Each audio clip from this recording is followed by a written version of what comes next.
And welcome to Beckley Woodrow Wilson High School. Tonight, Video Productions presents exciting girls high school basketball. It's Pikeview from Mercer County, 6-5, taking on the Lady Flying Eagles from Beckley at 6-3. Hello again, everybody. I'm Maris Lowry with Eric Thomas, and we have Maddie Belcher with us. Also, we have the brains of the outfit, producing and directing, Faith Alexander and Jackie Moon on camera. Well, we think we're going to have a really outstanding game, as Eric will bring you in first. Beckley coming off a loss against Wayne, the game we did on Friday, and wasn't what Coach Neighbors had hoped. But Beckley, to see if they can bounce back tonight. They think they're going to get Donya Burton back into lineup, who missed the last 3 to 4 games. Not sure if they're going to have Josie Cross, their leading scorer, back in the lineup, but whenever there's a adversity, there's a chance for other girls to step up and have opportunity. Yeah, and another thing we have to look for tonight, coming off of that loss, you had a few snow days, so I'm not quite sure that a lot of these young ladies had a chance to get in the gym, so you could be coming off a loss with some rust, but it always helps when you get a starter back, and with Donya Burton coming back into the lineup, that will give them another chance to have another scorer. That really hurt them against Wayne Friday night.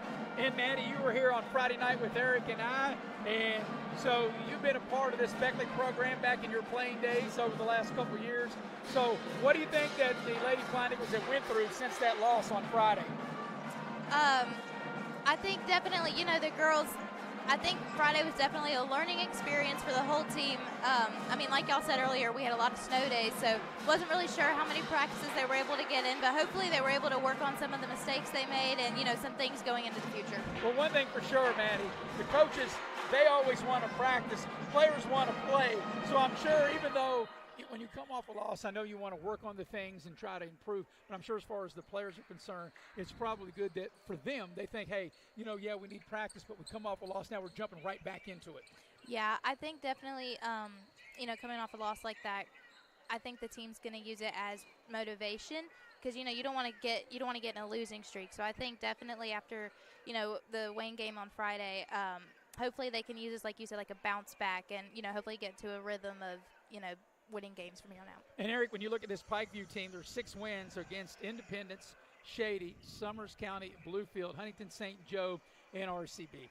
Yeah, and the wins that really matter for them because a couple of those teams are probably regional teams, if I'm correct. Shady and Independence, correct? Independence, AA, Shady, AAA. Okay, right? so and those are games that matter, but they schedule this type of game against a Beckley squad because they want to get better, and I think this will be. They played Princeton and lost to them, which is another. I think they're in their region as well. They are. So this is a game where you kind of step out of your region, but it's a measuring stick because you're going up a class, and I really think that they really love to play this Beckley team because it only makes them better down the stretch. Yeah, and Eric, as you're talking, I'm looking at the common opponents, and Maddie, the common opponents for both of these teams have been Greenbrier East, and to Greenbrier East's credit, they're 3-0 against Beckley and Pikeview. They beat Beckley in the only game that they'll play in the regular season back in December, and they've beaten Pikeview twice.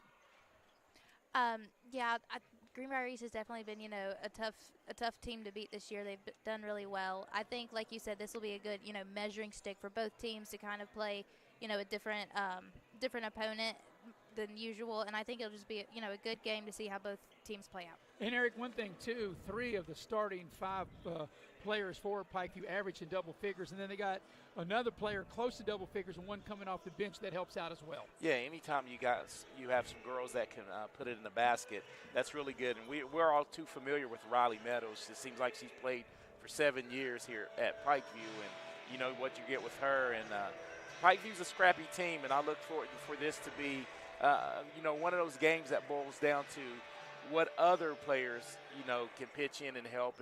And I think that the battle on the glass from Alana Ellis, I think she's been controlling a lot of games with her board work, and I think really she could have a big impact on this game tonight. Before we go to break, I was going to say, as I looked around when the team got here in the building tonight, Maddie and Eric, I did not see Josie Cross. Doesn't mean that she's not here, not going to play, but if she can't go, we'll talk about that on the other side of the break. That's 18 points a game that Beckley won't have in their lineup. But we're going to have Beckley. They are 6-3 against Pikeview, 6-5, tipping off in the bottom of the hour here on Video Productions. Welcome, folks, to the most mouth-watering showdown on television, the Hangry Games Ultimate Snack-Off. right here at your local Little General store. As the snacks fly and the deli slices, remember, dear viewers, every item they're using can be found at your nearest Little General store, where creativity meets convenience. Keep your appetites brave and your snacks ready. Take a ride to the north side and get your big John deal at Mid-State Ford in Summersville. And here's the top 5 reasons to shop Mid-State Ford. You'll find the largest inventory, award-winning service, financing made easy for everyone, highest trade-in value. And the number 1 reason to shop Mid-State Ford is where you'll find your big John deal. Mid-State Ford in Summersville, MidStateFordWV.com. Massey Power Sports is your one-stop off-road and tractor destination. We have an awesome selection of side-by-sides, ATVs, dirt bikes, tractors, and kid machines. Our machines come loaded with features the other brands don't have and will save you thousands of dollars versus the competition. Massey Power Sports offers the best prices, the best service, and the best warranties. Our locations in Beckley and Cross Lanes are here to serve you. Online at MasseyPowersports.com. Massey Power Sports. We power your work and your adventure. You have a goal. You know what you want. Start with us, New River Community and Technical College, your community college. Take classes online or in a classroom in Beaver, Lewisburg, Summersville, or Princeton, or step outside the classroom in one of our technical or health programs. Find flexible and affordable options to help you reach your goal. It's closer than you think when you start with us, New River Community and Technical College. Apply today. In 4th down, seconds on the clock. He hands it off, finds a hole in the middle. Clear, nothing but incredible. A touchdown for the win. I can't believe it. Pizza, better with Pepsi. Tonight's game is brought to you in part by West Virginia Orthopedic and Trauma, Dr. John Tabbitt.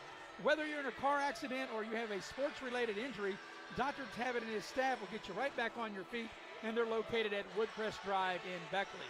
Also, the ball game tonight brought to you in part by Affinity Co. Affinity Co. offers no premium, no deductible health insurance with dental and vision coverage. They also offer a company-paid life insurance, prescription drug coverage, and a company-matching 401k plan. You can apply for a job with Affinity Co. Company. You can apply online at their Facebook page at United Co. Company.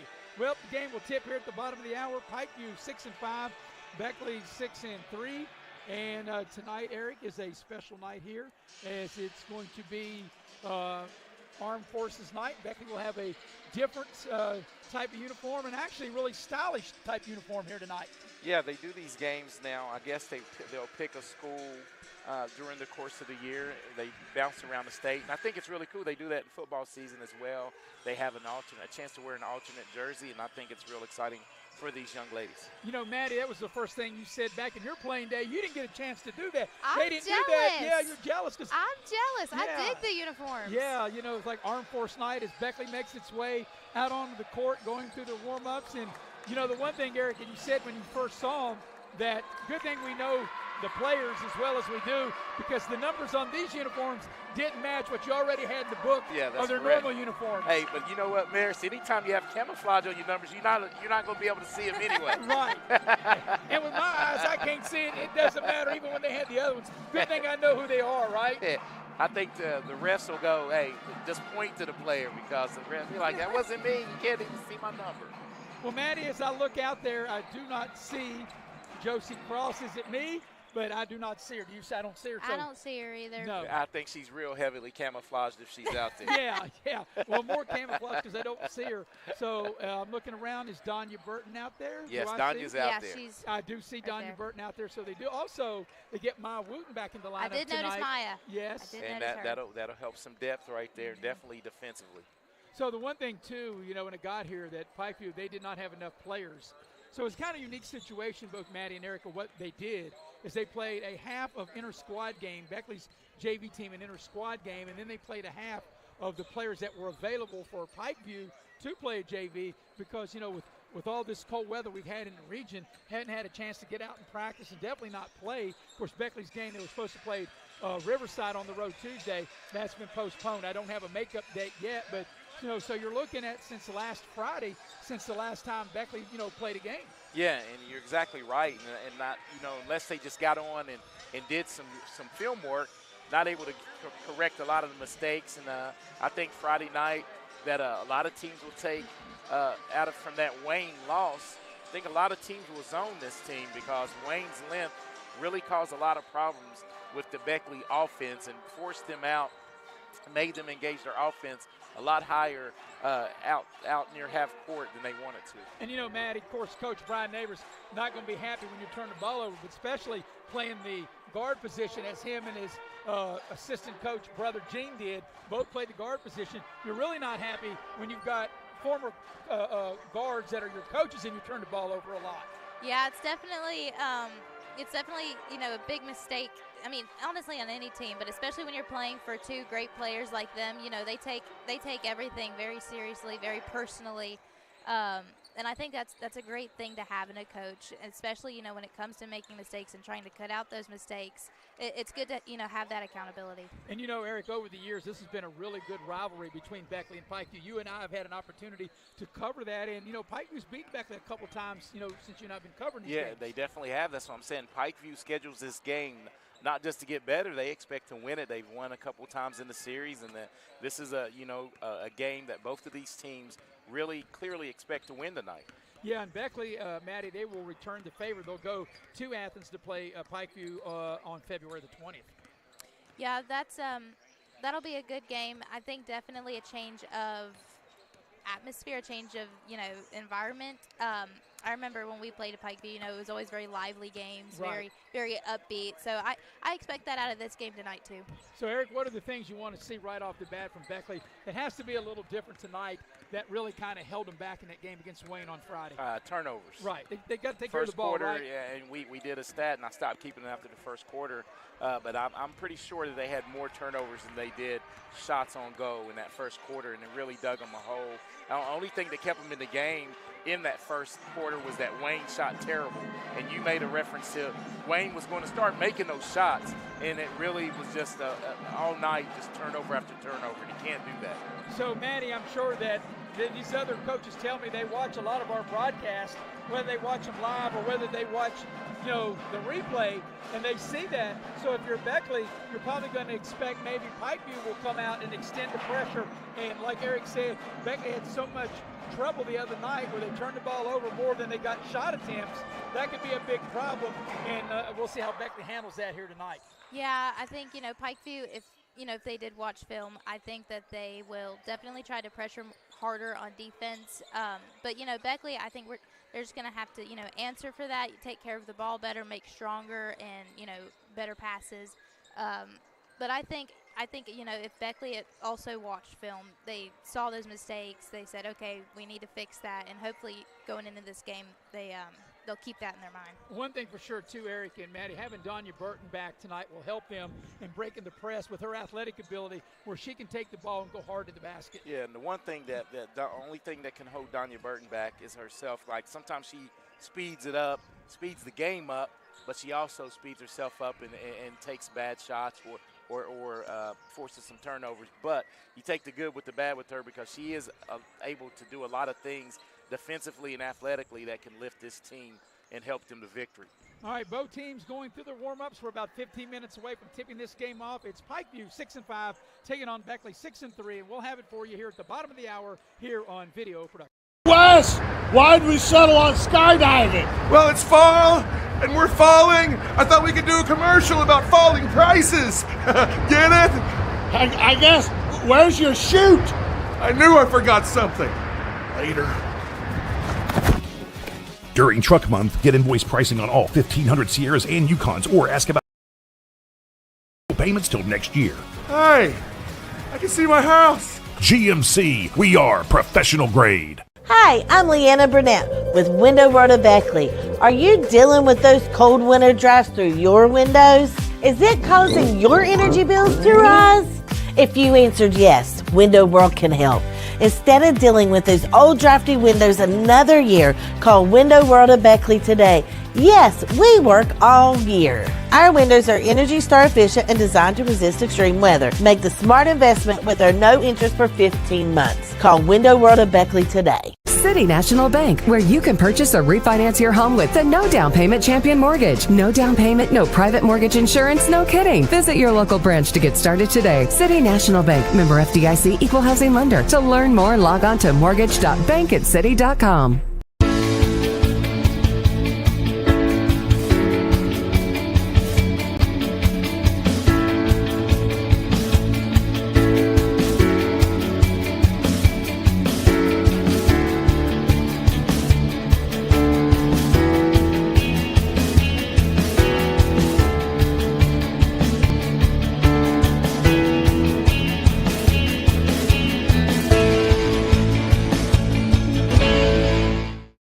Hey, my name's Paige, and what makes the Chick-fil-A chicken sandwich original to me is the crispiness of the breading and the tenderness of the filet. It's tasty, it's warm, it's total satisfaction. Hi, this is Tanya, and what makes the Chick-fil-A chicken sandwich original to me is that warm bun, the perfectly seasoned chicken, and that pickle. Woo! I love it. There's a taste of my childhood in every bite.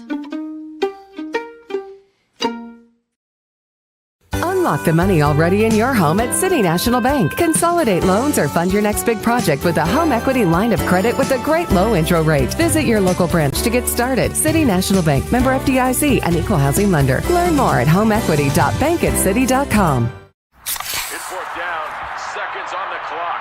He hands it off, finds a hole in the middle. Clear, nothing but moves! Incredible! A touchdown for the win. I can't believe it! Pizza, better with Pepsi. Compliance helped me lose 50 pounds by freeing up tasks like payroll, HR, and bookkeeping. I'm now free to do what I want. With Compliance, you can do what you want to do. Compliance, we've got your back office. And we welcome you back to Beckley Woodrow Wilson High School with Eric Thomas and Maddie Belcher. I'm Maris Lowry. The brains of the outfit, Faith Alexander producing and directing, Jackie Moon on camera. Tonight's game brought to you in part by Allstate. You're in good hands with Allstate, and you're in good hands with Lori Richmond as your agent. She's my agent, she takes care of me, and she'll take care of you. Also, the game tonight brought to you in part by Modley's. Modley's Plumbing and Heating. You never know when you need a plumber till you need a plumber, and you dial up Modley's at 304-253-HELP. Well, Maddie and Eric's a little louder here tonight than what it normally is. We have the pep band here tonight for Beckley and the cheerleaders as well. So if you're, I'm sure watching, wherever you're watching, Facebook or YouTube, you can hear the pep band in the background, and that just makes it a little tougher maybe for us because we're so close to them.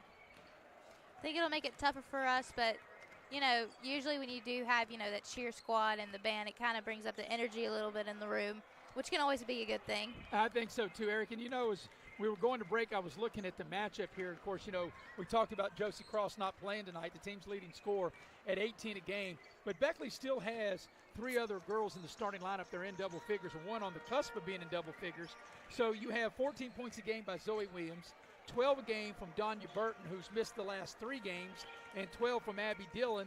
And then Alana Ellis, who was at 10, has just dipped to 9, but right there on the cusp. On the flip side, you take a look for Pikeview. They have got Haley Justice at 13 a game, Riley Meadows at 12 a game, and Chris Trump at 10 a game. Yeah, I mean, balance for both squads. But I think, and we talked about this on the lead-in, I think it'll be the little, you know, the little things like offensive board work, you know, keep protecting the basketball, because I think that's integral to Beckley. You know, getting out, getting the lead, not turning the ball over is a way for them to win this contest tonight. And in Pikeview on the road, you definitely want to protect the ball and, you know, get some added scoring from a few players that probably don't, you know, do a lot of scoring for you. And no question, you want to get off to a good start for both teams, especially if you're Pikeview on the road. I think, Maddie, that is so important for the first 2.5 minutes of the game. Yeah, I think that definitely, like you said, sets the tone for the game. I mean, like Eric said, I think both teams are pretty balanced in their scoring. I think what it comes down to tonight is the little things like you know, hitting the boards, getting after loose balls, being more careful with turnovers. And I think, having both players, Danya and Maya Wooten back, I think that's going to help with, the intensity and the scrappiness. And, Eric, speaking of Danya Burton coming back, I mean, she had been a starter even though she missed the last 3 games. I haven't had a chance to talk to head coach Brian Neighbors if he's going to start her tonight or if he'll, kind of gradually bring her back in off the bench. I don't know if you had a chance to speak to Coach Neighbors. I didn't have a chance to speak to him, but what's happened with the absence of Josie Cross and Danya Burton, I think you've built a little more game readiness from this bench because you've had a chance to start Avalon Lynch, who's a freshman guy, against a tough Wayne team, and not take anything away from Pikeview, but that Wayne team's length in the way they shot the basketball. So I don't know, rightfully feel just right, reinsert her back in, maybe bring her in gradually off the bench and just go with that same starting lineup you had. Right, and Maddie, another thing to touch on what Eric just said, I think 2 girls, and Eric and I, you and I talked about this before we came on the air, before you got here, Maddie, but I think that Carson Gunner and Rachel Pritt both have given Beckley a big lift. They're giving them good quality minutes off the bench. Yeah, I definitely agree with you. I think both, Carson and Rachel they've shown that they can fight for the ball. They've shown that they work hard, and they don't really, expect anything to be given to them. I think they'll be, as they get older, I think they'll be great players.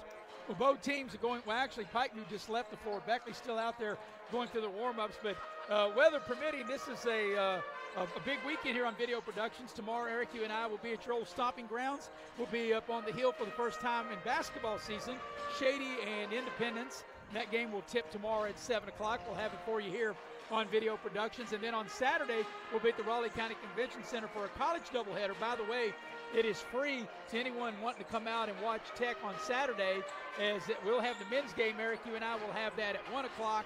And then Bill O'Brien and Mark Montgomery will have the women's game at 3 o'clock, which, by the way, Tech is playing at the Raleigh County Armory across town right now as we speak. They have a doubleheader, the men's and then the women's tonight. Yeah, and what people need to know about that Saturday game is a homecoming, so to speak, for WVU Tech. So if you can get out, it's free admission. Come out. It's a good basketball, good quality basketball, and something, it's a matinee, too.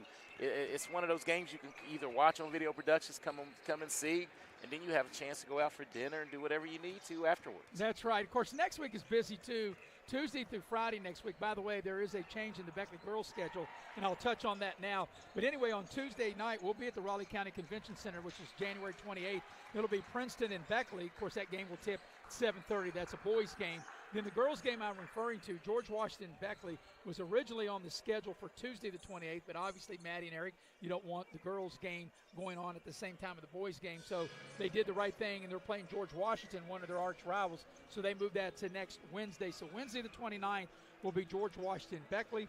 Then on Thursday, January 30th at the Raleigh County Convention Center. And Eric, I think this will be a fantastic game. And this will be a clash of heavyweights, South Charleston and Beckley, which that's 1 week from tonight. And then on Friday night, January 31st, it'll be a boys' game between Bluefield and Shady. So from now until we cut the nets down there in the middle of March for the girls, late March for the boys, got a lot of great basketball here on Video Productions. Hey, that's one thing that that happens when you have a bunch of snow days, and you touched on it. You'll play a bunch of back-to-back games, which I think a lot of the players are probably more fine with that, where they've just been playing, practicing. Right. You can go out and really just play another opponent rather than doing all that running and practicing and all that. So I know the players look forward to it. So, Maddie, I got to ask you this question. I know, since you played for Coach Neighbors, and I know that he loved to practice, I'm sure, as Eric and I both said, I'm sure you would rather play than go through Coach Neighbors' practice, especially after a loss. Am I right? Yeah, I'd say you're right. Yeah. It's always, while you might need the practice, it's always better when you have a few games in a week. Because, hey, games are practice too. So right, getting you ready for the tournament. And one thing, as I put the February schedule together, obviously there's no games on Sunday. So if you take away the 4 Sundays in February, outside of a couple days on Video Productions, we have a game almost all but maybe 2 or 3 games in the month of February. So starting really tonight, weather permitting, we're really going to be busy from now till the end of basketball season. But that's the way we love it, right? Right. Right, Eric? Hey, if they throw it up in the air and play, I like to watch it and call it. So I can get an amen on that from both of you, right? That's correct. All right, we're going to take one final break. Beckley went to their locker room, Pikeview back out, going through their final warm-ups, and we're getting close to the tip, which will happen in about 3 or 4 minutes here on Video Productions. Wes, why'd we settle on skydiving? Well, it's fall, and we're falling. I thought we could do a commercial about falling prices. Get it? I guess. Where's your chute? I knew I forgot something. Later. During Truck Month, get invoice pricing on all 1,500 Sierras and Yukons, or ask about discounts up to $9,000 with no payments till next year. Hey, I can see my house. GMC, we are professional grade. The path to a rewarding, well-paying career is close to home. Discover what WVU Tech graduates already know. We're a small campus with big opportunities. With hands-on experience in high-demand programs like hospitality, forensic investigations, cybersecurity, engineering, and nursing, you'll be prepared to enter the workforce, solving West Virginia's most important problems. We know that you can change the world, and it starts here at home. Here we grow again. Pioneer Community Bank is proud to offer a network of banks right here in our communities. By offering you more locations, Pioneer continues to meet all your banking needs where you are. Please stop by our new Harper Road location. We are truly investing in Southern West Virginia. Pioneer Community Bank. Friendly service, great products. Member FDIC, Equal Housing Lender. City National Bank, where you can purchase or refinance your home with the no down payment Champion Mortgage. No down payment, no private mortgage insurance, no kidding. Visit your local branch to get started today. City National Bank, member FDIC, Equal Housing Lender. To learn more, log on to mortgage.bankatcity.com. Take care of this by the end of the day. Sure, I'll take care of that. Done. It's that easy with compliance. Compliance. We've got your back office. Don't drop the ball. Come see your hometown legends at the all-new Greenbrier Ford in Beckley. We won't be beat.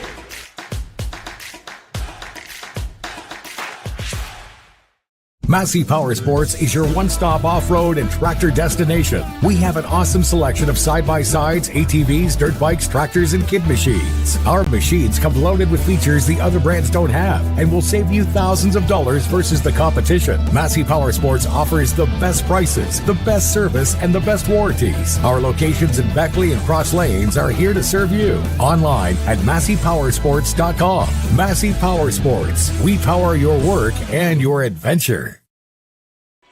And we welcome you back to the gymnasium here at Beckley Woodrow Wilson High School, getting you ready for Pikeview 6-5 against Beckley 6-3. Tonight's game brought in part by Cracker Barrel. And Cracker Barrel, that's where I had my pregame meal this afternoon. Had me some mashed potatoes, green beans, corn, meatloaf. As I'm saying that, I know I'm making Maddie hungry. It was delicious food. And I got me an unsweet tea from Cracker Barrel right in front of me. 2 locations in Beckley and Princeton. And you know, Maddie, when they asked me did I want sweet tea or unsweet tea, I said I had to have unsweet tea because I would overdose on sweetness if I had sweet tea. You have to be careful. That's right. Also, tonight's game brought in part by West Virginia Excavation Realty. Luke Richmond is the broker. You can dial him up at 304-256-0101. Well, both teams are out on the floor, and we'll have the starting lineups. And Eric, I think you do have the starting lineups for Pikeview, who is 6-5. Yeah, Pikeview will go like this. They'll go with Jalen Shrewsbury, Haley Justice, Jocelyn Hall, Karis Trump, and Riley Meadows. We're going to have the playing of the national anthem. We're going to take a quick break, then I'll come back and give you Beckley's starters, and we'll do that on the other side of the national anthem here on Video Productions. Wes, why'd we settle on skydiving? Well, it's fall, and we're falling. I thought we could do a commercial about falling prices. Get it? I guess. Where's your chute? I knew I forgot something. Later. During Truck Month, get invoice pricing on all 1,500 Sierras and Yukons, or ask about discounts up to $9,000 with no payments till next year. Hey, I can see my house. GMC, we are professional grade. The path to a rewarding, well-paying career is close to home. Discover what WVU Tech graduates already know. We're a small campus with big opportunities. With hands-on experience in high-demand programs like hospitality, forensic investigations, cybersecurity, engineering, and nursing, you'll be prepared to enter the workforce, solving West Virginia's most important problems. We know that you can change the world, and it starts here at home. Here we grow again. Pioneer Community Bank is proud to offer a network of banks right here in our communities. By offering you more locations, Pioneer continues to meet all your banking needs where you are. Please stop by our new Harper Road location. We are truly investing in Southern West Virginia. Pioneer Community Bank. Friendly service, great products. Member FDIC, Equal Housing Lender. And we welcome you back into Beckley Woodrow Wilson High School. I'm Maris Lowry with Eric Thomas and Maddie Belcher sitting in between Eric and I like a rose sitting in between two thorns. And we have the brains of the outfit with us, producing and directing Faith Alexander, Jackie Moon on camera. And Eric, you had given the starters for Pikeview, but I can't quite give the starters for Beckley yet because I'm not really sure who they are till they're introduced. So I'll reiterate what you had given before they played the anthem. And Haley Justice starters, the team's leading scorer for Pikeview at 13 a game. Riley Meadows at 12 a game. Karis Trump at 10 a game. Jalen Shrewsbury at 7 a game. And then Jocelyn Hall at 4 a game. Now waiting on the introduction for the Lady Flying Eagles. And we know that Abby Dillon will be one of those starters. This looks like Avalon Lynch. Avalon Lynch. And Eric, like you said the other night, probably will go the same way they did on Friday night as we look at the uniforms for tonight. There's Lynch, there's Abby Dillon, which is the Armed Forces uniform, which looks good. There's Alana Ellis. And it says West Virginia across the front. So that's pretty neat. It doesn't say Beckley. It's got West Virginia National Guard on the back. There's Zoe Williams. And into the starting lineup is Carson Gunner. Yeah. So that's how Beckley will go for Coach Brian Neighbors. Tony Malamasi is the head coach for Pikeview. He came over from Bluefield, and we're moments away from getting the ball in the air. Quick thoughts, Maddie, before we start the game. I think this is going to be a really good game. I mean, like Eric said earlier, I think both teams are going to be, competing. I think they're both going to be scrappy, and I think it'll just be, up to the little details in the game tonight. And Eric, your quick thoughts before we tip it up. Yeah, I just want them to, Beckley, to really take care of the basketball. And if you're Pikeview on the road, you want to try to create some early turnovers and early points, try to get ahead and make Beckley play from behind. So it'll be Alana Ellis in the center circle for Beckley. And she is going to jump against Haley Justice for Pikeview. And everybody's getting tucked in, and we are just ready to go here. Glad you're with us here on Video Productions. Ready to put the ball in the air. 6-5 Pikeview against 6-3 Beckley. Ball in the air, and the tip is controlled. Wait a minute. They're going to re-jump it. So let's see if they'll put the 2 more seconds back on the clock. I don't think they will, or will they? They will not, and we'll re-jump it. And the same result, Pikeview gets the opening tip. There's a drive right down the lane. Short shot off the glass, won't go. And Lana Ellis comes out of it, the rebound. Justice missed that short shot in close. And here comes Beckley. Yeah, good set play early on by Pikeview. Just missed the chippy, but got it down low. Great post position that time. Close to the basket by Lana Ellis. A little turnaround shot won't go, but the ball will stay with Beckley as the ball's knocked out of bounds by Pikeview. And good look to get it inside and get Alana Ellis going because, as you said, her scoring is dipped just a little, but getting her involved early really helps her out on the glass. There's a good defensive play. They'll call a held ball, and it'll keep it with Beckley. But a nice defensive play by Pikeview that time by Shrewsbury. So on the held ball, Zoe Williams will put it in play for the Lady Flying Eagles.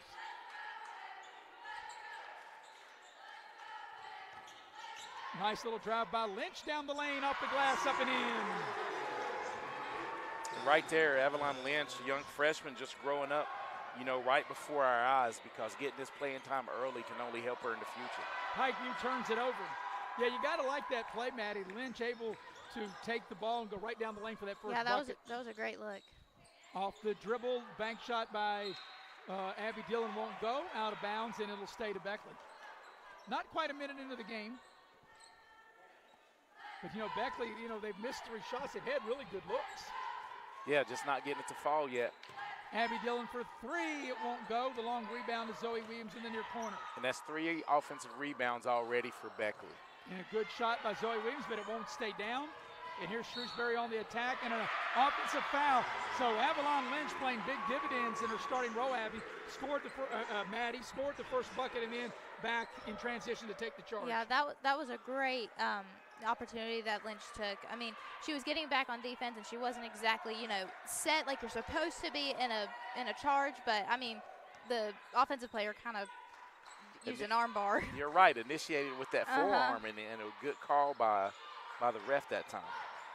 So here's Beckley on the attack. There's a drive by Zoe Williams, a lot of contact.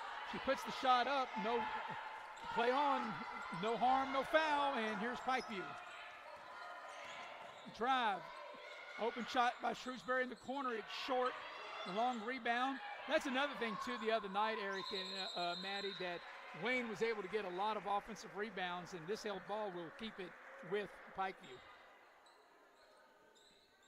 Yeah, and Wayne, they were a lot longer than this Pikeview team, and it seemed like everything that was shot came right back to them. They had a chance for 2-3 shots a possession, some possessions.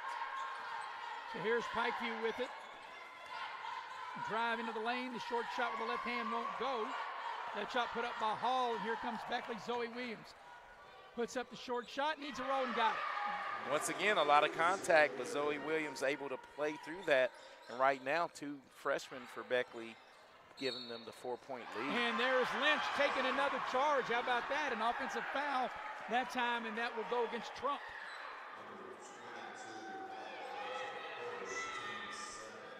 So you look at Avalon Lynch. She's paid dividends in starting in in a little over 2 minutes. Maddie and Eric, she's got a bucket and taking 2 charges. Here's Abby Dillon for 3. And then Beckley can be very deadly if Abby Dillon gets hot. 30-second timeout. Beckley's got a touchdown and an extra point as they lead 7-0. While we got a minute, I want to tell you that tonight's game is brought to you in part by Leisure Lanes, Johnstown Road in Beckley. And Leisure Lanes is having a Sweetheart Futuristic Bowling Saturday, February the 8th from 10 o'clock to midnight. So to reserve your lane and more information, you can call Leisure Lanes at 304-253-7328. I think that's a good time out there. Maddie and Eric is on the road, not the way you want to start through the first 2+ minutes, and like that, Beckley out to a 7-0 lead. Yeah, I think now is, like you said, a good time at the beginning of the game. Beckley's been on a lead, and I think now is a good time just to point out some things that maybe Pikeview could do, differently or to do better. So I think they're calling that a 2. Apparently they are, because I thought that it was a 3, but during the timeout, you're right, Eric. They've taken a point off the board, and they made it 6-0. Down low's a little short shot by Shrewsbury. It won't go. Battle for the rebound, and what do we got? A held ball, and it'll go over to Beckley. But you're right, Eric. I thought Abby Dillon was clearly behind the line when she made that shot. Yeah, if definitely. we can go back and get the replay. Yeah, actually, we don't. But it doesn't matter now, because even if it was, the officials can't go back and use our video. So it's counted a 2, and it's 6-0, not 7. Here's Gunner dialing it up for 3, and that won't go. Abby Dillon with an offensive rebound. Another offensive rebound. That 3 won't go by Lynch. Loose ball. And Zoe Williams with a good hustle will get fouled, Maddie, and get to the line. Okay, so Zoe Williams, Maddie, you got that rebound, but that was definitely kept alive by Gunner. Gunner's been on the glass. She didn't reap the benefits of getting the foul call, but she kept the ball alive. So good work on the offensive boards, Maddie, by Zoe Williams, and she knocks down the free throw. And now it is a touchdown and an extra point, 7-0. Well, just, to touch on what Eric said, I think that was just a really good offensive possession because, at the beginning they lost the ball, but then Alana Ellis recovered it, dished it to Carson Gunner, and then, they got the rebound, and ultimately Zoe got to put up. So Zoe Williams makes 1 of 2 And into the game is Hazelwood for Beckley, in for Lynch. There's a pass down low, and we got a turnover travel. But it looks like Beckley tonight, Eric and Maddie, have a little bit more, little extra step, a little more energy to start the game tonight than they did on Friday night. And you're exactly right. I was thinking that. You must have read my mind, because it looks like they have a little more pep in their step, more brisk on their cuts and everything, and defensively moving their feet and getting in front of the offensive players. Now, that's definitely a three. If it goes in, it won't. But, boy, that's scary, Maddie, if I'm reading Eric's mind, right? All right, back the other way. There's a Beckley foul on Abby Dillon reaching in, especially after he did one of those TikTok videos, right? So that's the first Beckley foul, and getting into their bench will be. I think Riley Meadows just got back reinserted. Well, you know what? He gave me, the coach did, for Pikeview, and I don't see a 12, and a 12's into the game. Somebody must have changed uniforms. We'll have to figure that out. There's a nice drive, and the bucket is good, and that bucket is good by Hall to get Pikeview on the board. So here's Beckley with it. Hazelwood off a screen. Tough pass for Zoe Williams to handle. A turnover by Beckley. Well, they threw it on the wrong side, did Hazelwood. Here's a little short shot. Block. And we got an offensive foul. Wow. And once again, I sit down with the coach, Eric, and I got every one of their numbers, and then they do this all the time. They put a curveball on me. Yep. But we've sent Maddie across the way to find out who number 12 is. And that was a foul on 12, player Right. control, so we'll definitely need to figure who that is. 15-footer, good by Gunner from the left elbow. And Gunner's shooting, Carson Gunner's shooting with confidence and playing with a lot more confidence lately. As Pikeview turns it over here on the halfway point of the first quarter. But it seems like we talked about, Eric, Beckley started this game with much more energy here tonight. Hey, sometimes that layoff, get your legs back. All that practice, maybe they got some rest, cleared their minds, and as they turn it over as soon as we say that. But. Yep, turn it over, back the other way, going in for a layup. It doesn't go, and we appreciate the hustle by Maddie Belcher. She went over to Burks, and let's see if I have a Burks. I do not. That was actually. Yes, you do. She was 20. She was 20. Now she's 12. So we figured it out, and Burks missed that last shot. Here's Beckley on the attack. Burks is averaging 6 a game. Here's Hazelwood with it. Gunner on the drive to the basket, high off the glass, it won't go. Hazelwood on the putback, It won't go, but she'll draw the foul and get to the line. And Hazelwood crashing the offensive glass right there, Maris, and not keeping a running total, but that's at least 6 to 7 offensive rebounds for Beckley. And getting to the free throw line is Hazelwood. See if she can cash in from her hustle. First free throw is good, and Maddie, like Eric said, that's one thing. We talk about that extra pep in Beckley's step, and you've got to really have a little extra effort to crash the boards. Yeah, you're definitely right on that. Second free throw by Hazelwood is good. She got them both. And biggest lead of the game is right here. There's a drive on the right baseline. The short shot by Trump is no good. Gunner takes the rebound away. Here's Hazelwood. Down to Zoe Williams. Leans in, little short shot won't go. Good hustle, and maybe a little too much hustle as Gunner is called for the foul. But Eric and Maddie, I think Coach Neighbors will be okay with that. Because Gunner got the rebound on one end and hustled back down the other, and they do get her for the foul. Yeah, and she was crashing that offensive glass, and you're right. Coach takes her out right now, but I think he loves that effort from Gunner. Probably just giving her a little breather because she's been giving her all this first 5 minutes. That's right. I agree. I think he took her out because she's a little winded and put Pritt in, but not because of that last foul. It's down the lane. The little short shot rolls around and good. And that goes in for Rye. Emma Rye able to score.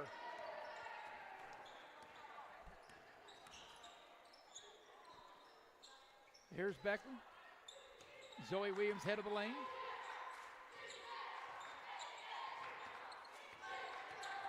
Abby Dillon shaking and baking into the lane. Over to Zoe Williams.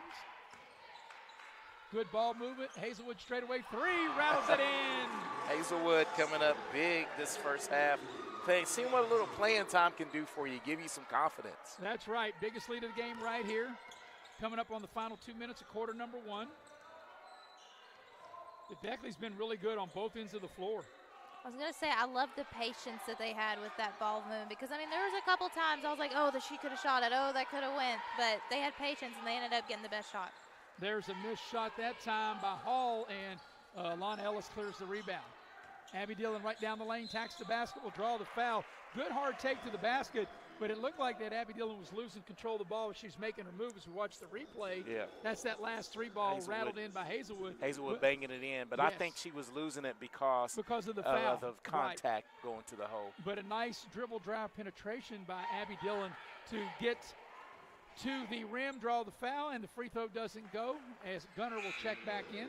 You know what else that foul does, guys, is that puts Beckley in the bonus for the last 2 minutes of this quarter. That's right. 15 foul on Pikeview. So every foul that Pikeview commits, Beckley will be at the line to shoot 2. Second free throw by Abby Dillon's good. She makes 1 of 2.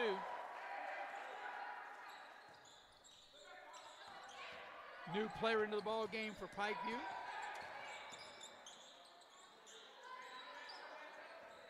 I don't have her on the roster. We're going to have to get you. They switched another number on us. Find out number 10. Is she on the putback?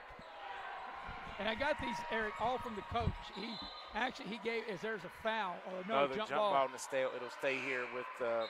And it's amazing because what he did, Eric, he took the book, and he read them off to me as he had the book. And apparently they have changed some numbers here already tonight. Yeah, definitely. Oh, foul? Maybe nope, not. They don't call it. They get the ball inside to Rye, and they'll call another jump ball, and it'll go back over to Beckley.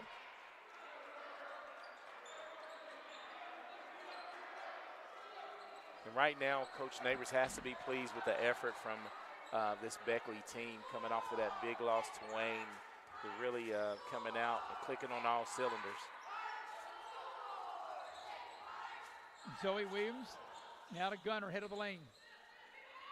Hazelwood cuts into the lane. That was a good pass. The ball went right through her hands, and she turns it over. Back the other way, all the way to the basket, lays it up and in. That is good by Riley Meadows. And Riley Meadows able to get her first points of the night.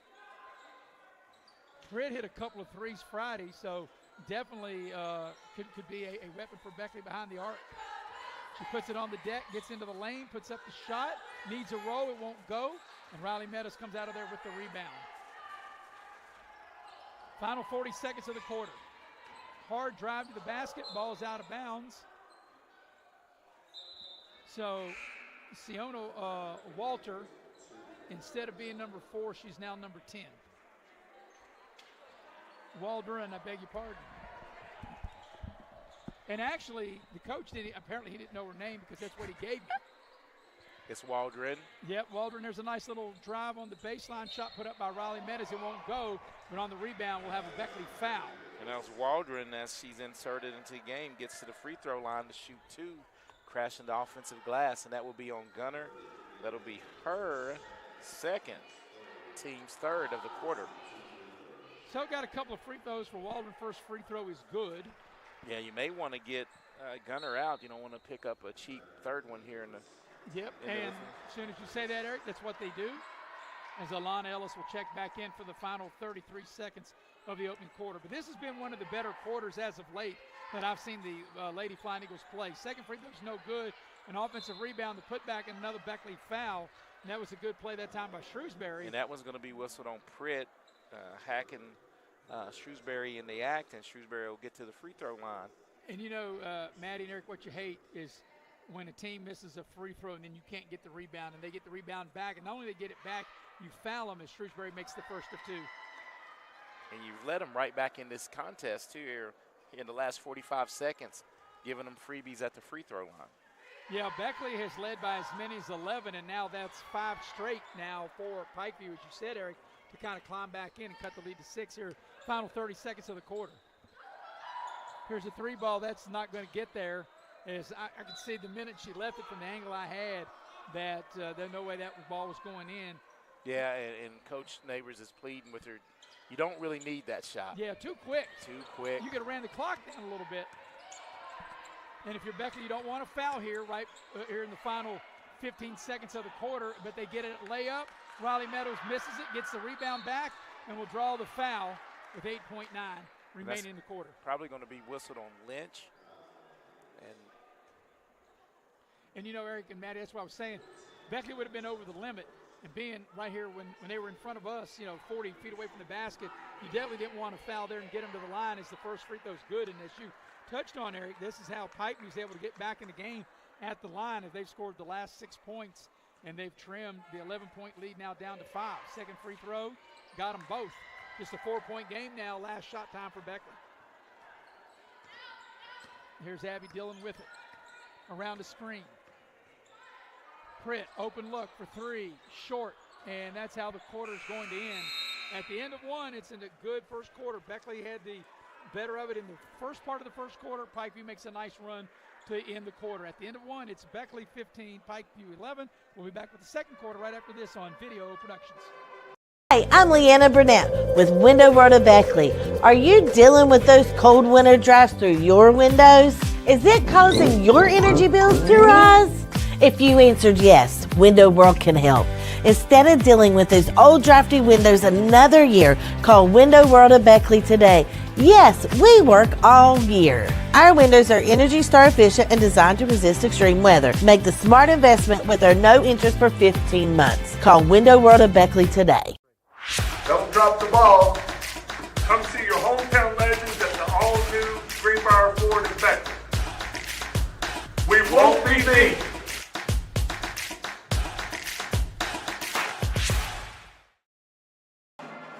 Tonight's game is brought to you by West Virginia Orthopedic and Trauma, Dr. John Tabbitt. Whether you're in a car accident or you have a sports-related injury, Dr. Tabbitt and his staff will get you right back on your feet. They're located on Woodcrest Drive in Beckley. Also, the game tonight brought to you by Allstate Insurance. You're in good hands with Allstate, and you're in good hands with Lori Richmond as your agent on Market Street in Beckley.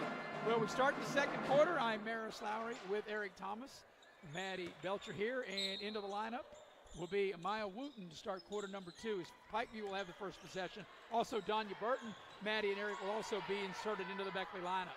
Yeah, what you get with these two young ladies and Wooten and Burton, they're both like the Energizer Bunnies as Pikeview's cut it to 2. Yeah, I was screened out as there's Wooten, her first action of the night, and able to take it and lay it in. Yeah, I didn't see who scored that for Pikeview, the last basket. I couldn't see the screen. The referee was standing right in front of me when Pikeview scored their first basket of the second quarter. And it's a turnover. So Beckley led by as many as 11 in that first quarter. Pikeview got a nice run, cut it to 4, and that's the lead right now, as each team has exchanged baskets here in the beginning of quarter number 2. And I'm thinking that was Trump who here's Zoe Williams, Abby Dillon, nice head and shoulder fake, and knocks it down. Abby Dillon puts the defender in the popcorn machine and able to, nice head and shoulder fake, dribble right around, spot up and knock it down. As Pikeview will turn it over. Trying to get the ball inside to Rye, and they throw it a little high and out of bounds. So back-to-back turnovers after scoring the opening possession of the second quarter, and Beckley with a chance to extend the lead here.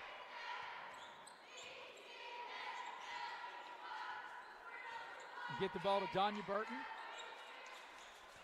Down low, Zoe Williams lays it up and in. What do they call him? Offensive foul or an and one? Nope, an offensive foul. Yeah, definitely got that shoulder leaned in a little bit. And that'll be Zoe Williams' first foul and team's first of the second quarter. And, you know, Maddie, I like the ball movement, the way Beckley ran that play as we watched that replay right there. We ran the play, and as you can see, as you mentioned, Eric, clearly an offensive foul. But that was a great look from, I think it was Abby Dillon that dished it down to her. That was a good look and a good pass. Right, and it'll be Waldron with the penetration into the lane and draws the foul and get to the line. And I think that's going to be on Alana Ellis as she hacked Waldron and sends her to the free throw line, where Waldron is 1 of 2 on the evening. So Waldron will shoot a pair. First free throw on its way, in and out. So Alana Ellis, that ends up being a good foul. And let's see if it'll be a better foul if she misses this. Second free throw, good. She makes 1 of 2.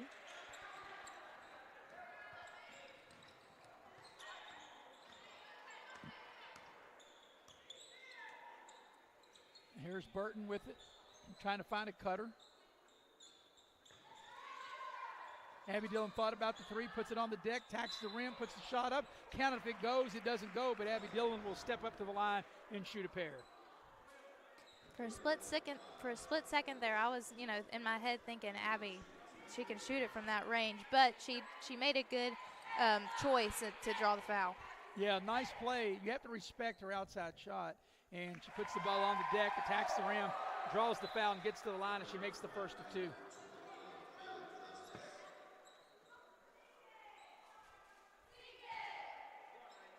Second free throw coming for Abby Dillon, averaging just a tad over 12 a game.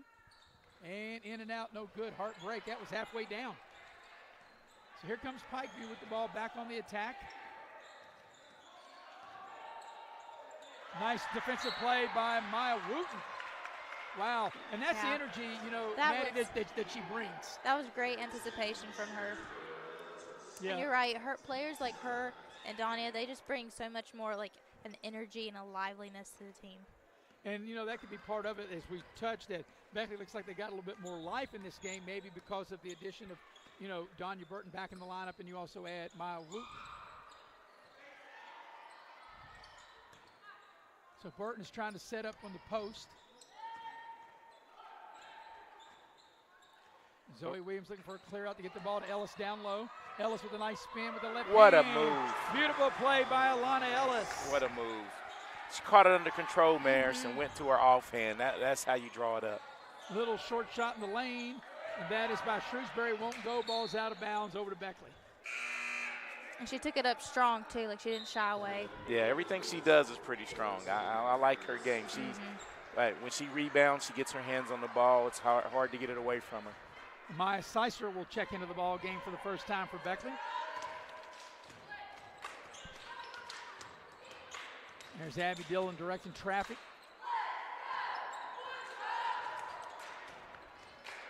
Good ball movement.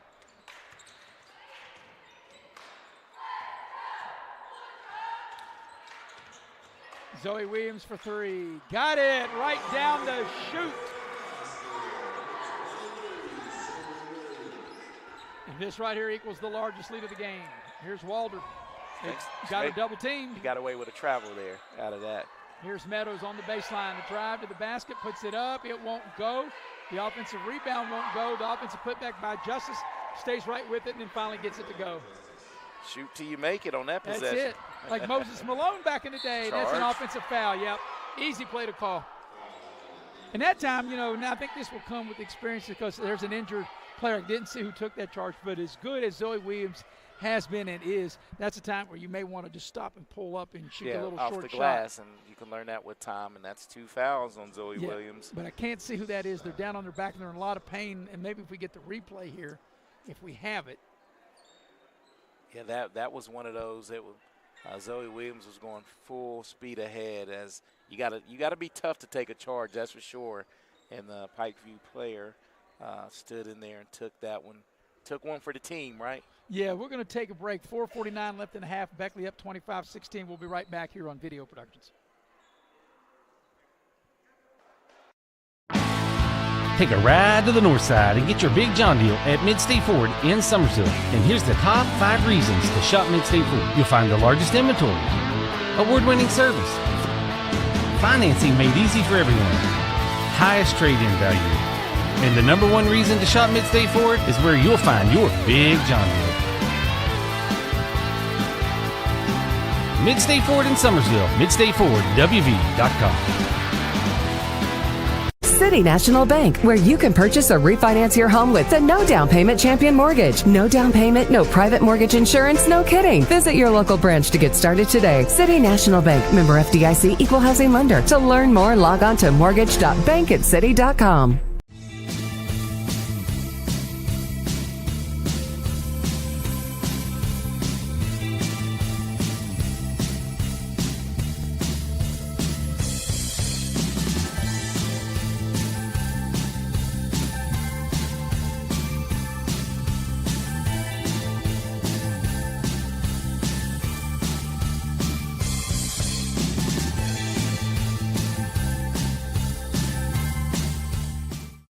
Compliance helped me lose 50 pounds by freeing up tasks like payroll, HR, and bookkeeping. I'm now free to do what I want. With compliance, you can do what you want to do. Compliance, we've got your back office.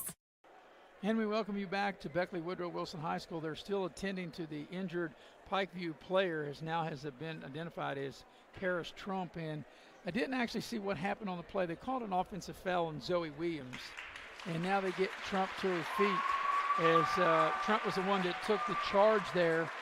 And I wasn't sure if it was her head that hit the floor or what exactly happened. I don't know, Maddie or Eric, if you all happened to catch that. Didn't catch it, but the way she fell, it had to be something along the line of, of a head maybe banging off the floor. So we may not see her the rest of this evening.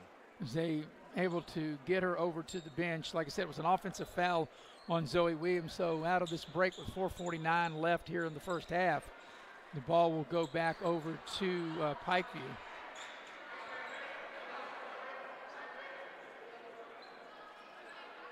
So Pikeview will inbound the ball.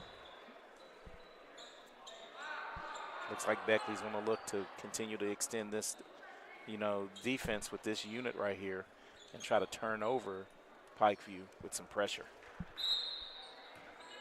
So it'll be Shrewsbury to put it in play.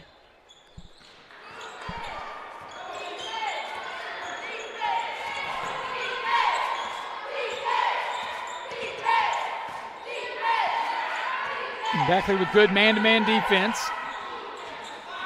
Down the lane, a little scoop shot off the glass, up and in. Nice play by Riley Meadows. Here's Burton on a drive, attacks the basket off the glass, it won't go. Battle for the rebound, and it's saved in by Alana Ellis. Good hustle. Here's a run out. Pikeview, the layup up and in. That's Shrewsbury. A little 6-0 run right now by Pikeview. Coming up here on the halfway point of quarter number 2. And it seems like every time that Beckley tries to get some distance, Pikeview goes on a much-needed run. Here's Alana Ellis with it. Pritt, 3 ball straight away, won't go. Battle for the loose ball. The putback is no good by Ellis, and coming out of there with it is Pikeview. It was Justice with the rebound. And Pikeview with an opportunity to cut into Beckley's lead. Down the lane, tacks the basket, little scoop shot is good. That's good by Hall, and Beckley needs a timeout. An 8-0 run for Pikeview, and they were down 11 just a minute ago, and now they've cut the lead to 3 with 3:27 left here in the opening half. And they've done it, with defense a little bit and just good offense, getting to the rim and getting shots to finally fall. While we got a minute, I want to say that tonight's game is brought to you in part by Cracker Barrel. Cracker Barrel, the old country store. That's where I had my pregame meal, was at Cracker Barrel. And the one thing about it, Maddie, when that band plays, and it's so small in this gym, I can't even think when that stage band plays.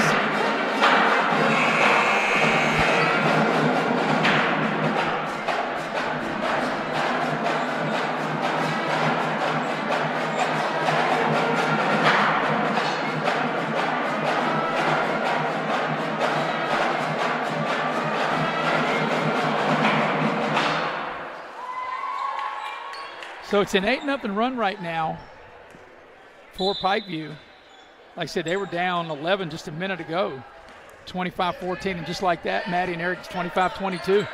I think that was a good timeout called by Brian Neighbors, just to kind of, get the girls, head straight, get in a good rhythm. Yes, and try to break the momentum down to Ellis. Little turnaround off the glass, won't go. Battle for the loose ball. Pritt with the offensive rebound. Into the lane, Burton puts up the shot, it won't go, and Pikeview comes out of there with it. So at that time, Beckley had good looks, they just couldn't get it to go.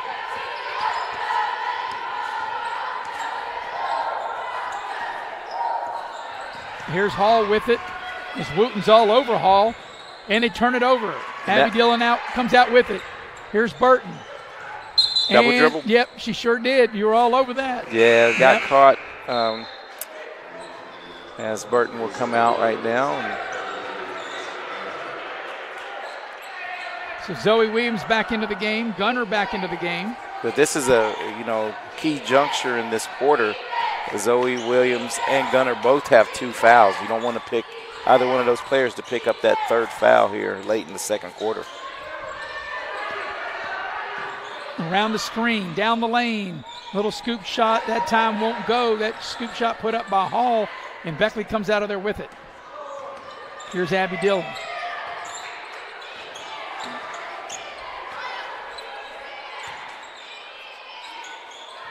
Lon Ellis looks for a cutter, finds Abby Dillon. She'll dial it up for 3 and hit. A big 3-point bucket by Abby Dillon. A much-needed 3 by that Beckley offense. And that stops an 8-0 run for Pikeview. And Wooten's putting a lot of pressure on the basketball. Here's a shot in the near corner. Good. Shrewsbury right down to shoot. Good-looking shot by Shrewsbury. Back the other way, Zoe Williams with it. Abby Dillon says, let's try it again. That one won't go. And the long rebound is going to go out of bounds over to Pikeview. So Shiloh Mack will check into the game. Eric and Maddie, before the game, when I got here early, Shiloh Mack was out working on her game, and I was actually out there sticking my hand in front of her face while she was making threes, and I said, if you make a 3 tonight, you got to point over here at me because I'm the one that helped you make that 3. And some more good on-ball defense by Shiloh Mack as they're giving the point guard for Pikeview a whole lot of trouble bringing it up. Shrewsbury's shot is blocked, but it goes right into the hands of Justice, and Justice able to score. Zoe Williams shot no good. Ellis with the rebound. What do we got? Travel. And now, Maddie and Eric, here's a chance for Pikeview either to tie or perhaps take their first lead of the game. They were down as many as 11, and if they can hit a 3, they can have their first lead of the game here in the final minute of the first half. Looks like Beckley going to play a little zone here. Trying to get the ball inside. The ball's knocked free right into the hands of Meadows. Beautiful shove pass. The short shot doesn't go that time by Justice. And Alana Ellis has the rebound. The ball's knocked free. 3 ball, and that's an air ball. That put up that time by Waldron, and it'll go over to Beckley. But, Eric and Maddie Pikeview had a golden opportunity to at least tie the game. Yeah, and this is a big possession here for Beckley. See if they hold it for 1 and try to go with the lead at halftime. Want to make sure if you're Beckley, you get a good shot here. You don't have to be in any hurry. There's a wide open look for 3 for Zoe Williams. Right down to shoot. Zoe Williams knocks it down. Second 3 of the quarter for Zoe, and that was a big 3 by Zoe Williams. Here's Waldron dialing up a 3 in the near corner, trying to answer the Williams 3. She can't. Zoe Williams out there with the rebound. Last shot time for Beckley here in the first half. Abby Dillon open 3 on its way. Count if it goes. It won't go. And that's the end of the first half. It's been a high intense first half. And at the break, Beckley will take a 5-point lead into the locker room. It's Beckley 31, Pikeview 26. We'll take a break and come back with the Massey Power Sports halftime show coming up next here on Video Productions. Take a ride to the north side and get your big John deal at Mid-State Ford in Summersville. And here's the top 5 reasons to shop Mid-State Ford. You'll find the largest inventory, award-winning service, financing made easy for everyone, highest trade-in value. And the number 1 reason to shop Mid-State Ford is where you'll find your big John deal.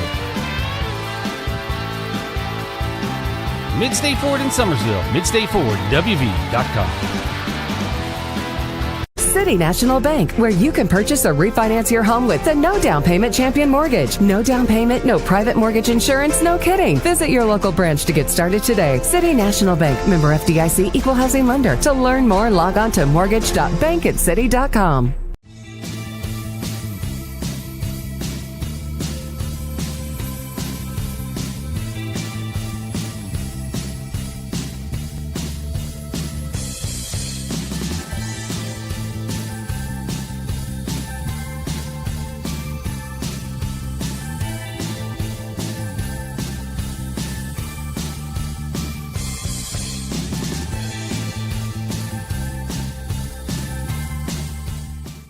Compliance helped me lose 50 pounds. by freeing up tasks like payroll, HR, and bookkeeping. I'm now free to do what I want. With compliance, you can do what you want to do. Compliance, we've got your back office. We're going to recap the first half, and that's been brought to you by Modley's Plumbing and Heating. Modley's, you never know when you need a plumber till you need a plumber. You can dial them up at 304-253-HELP. Also, the game tonight is brought to you by West Virginia Exit Elevation Realty. You can check them out at westvirginiaexitelevationrealty.com. Luke Richmond is the broker, 304-256-0101. Well, Beckley's led from the opening tip. Beckley scored the first 7 points of the ball game. Beckley got up 15-4 by 11 in that first quarter, and they led 15-11 at the end of the quarter. Beckley expanded its lead to another 11-point lead at 25-14, and then Pikeview scored 8 in a row to cut the lead at 25-22 before Beckley closed it out with a 5-point lead, 31-26. I hope our audience can hear us because that band is really very, very loud in this small gym. At the break, Beckley up 5, 31-26. When we come back, we'll have Maddie's corner of the first half, and we'll go inside the numbers with Eric, and we'll do it on the flip side here on Video Productions. Massey Power Sports is your one-stop off-road and tractor destination. We have an awesome selection of side-by-sides, ATVs, dirt bikes, tractors, and kid machines. Our machines come loaded with features the other brands don't have and will save you thousands of dollars versus the competition. Massey Power Sports offers the best prices, the best service, and the best warranties. Our locations in Beckley and Cross Lanes are here to serve you. Online at MasseyPowersports.com. Massey Power Sports. We power your work and your adventure.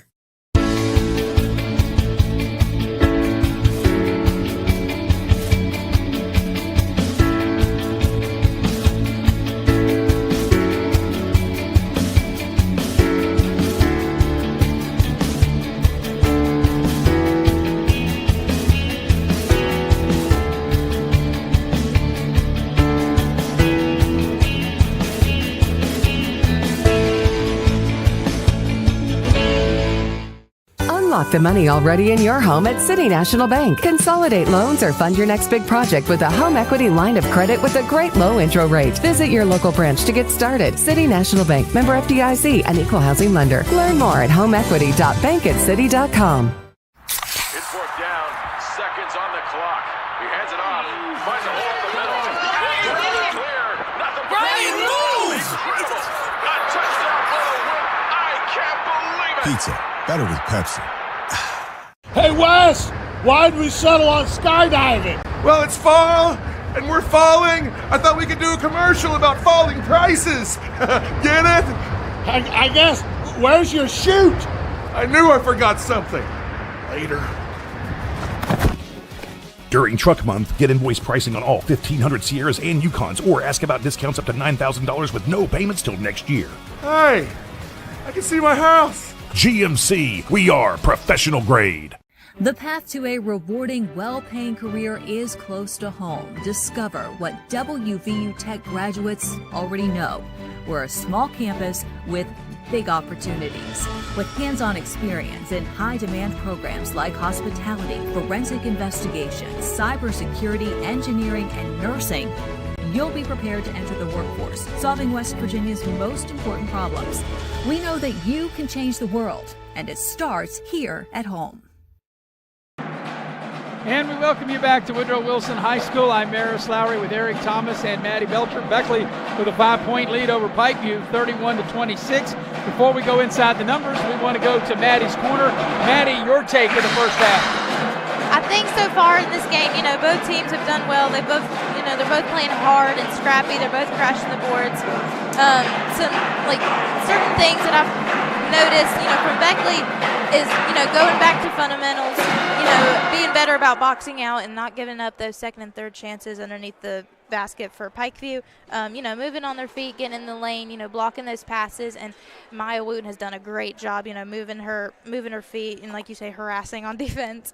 And I think that, like you said in the beginning of the game, I think they just look a lot more energetic and they look like they have a lot more pep in their step. And I'm hoping that'll, kind of transition from the first half to the second half, and I hope the girls, keep up that high energy. Well, the one thing about it, my brain's got high energy because that band, I'll tell you, my brain, what little I got up there was rattling. That band was playing. But now we're going to go inside the numbers. Inside the numbers brought to you by Pepsi of Southern West Virginia. Need me a nice blue can of Pepsi right about now because my brain is rattling from that pep band. But, Eric, you have the numbers of the first half. And the numbers speak to the balance, that both teams have early in the first half here, Maris, because out of the 26 points for Pikeview, it's just real consistent balance. Every player that got in the game for Pikeview scored except for one. And they're being led by Jalen Shrewsbury tonight with 6, and Riley Meadows also has 6. 2 players with 4, Haley Justice and Jocelyn Hall, both have 4. Harris Trump, who I will be surprised to see come back in the second half, who took that charge for Pikeview, has 2 points. And also off the bench, Sayana Waldron has 4 points from 4. She shot 4 free throws. She has 2 points, as she went for 2 out of 4 from the free throw line. For Beckley, they are led tonight by Abby Dillon's 9, and Zoe Williams also has 9. They both got off, to a good start in the first half. Alana Ellis has 2, but done a great job on the boards. Avalon Lynch scored the first 2 points of the game, and she was good defensively as she was able to take 2 charges.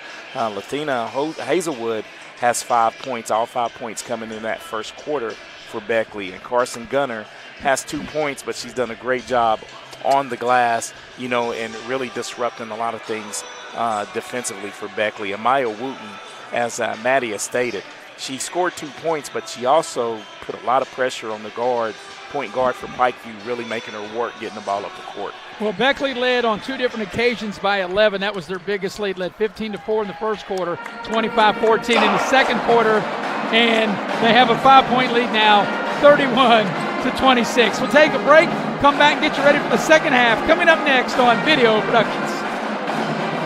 Massey Power Sports is your one-stop off-road and tractor destination. We have an awesome selection of side-by-sides, ATVs, dirt bikes, tractors, and kid machines. Our machines come loaded with features the other brands don't have and will save you thousands of dollars versus the competition. Massey Power Sports offers the best prices, the best service, and the best warranties. Our locations in Beckley and Cross Lanes are here to serve you. Online at MasseyPowersports.com. Massey Power Sports. We power your work and your adventure. The most mouth-watering showdown on television. The Hangry Games Ultimate Snack-Off. Right here at your local Little General store. Keep your appetites brave and your snacks ready. Take a ride to the north side and get your big John deal at Mid-State Ford in Summersville. And here's the top 5 reasons to shop Mid-State Ford. You'll find the largest inventory, award-winning service, financing made easy for everyone, highest trade-in value.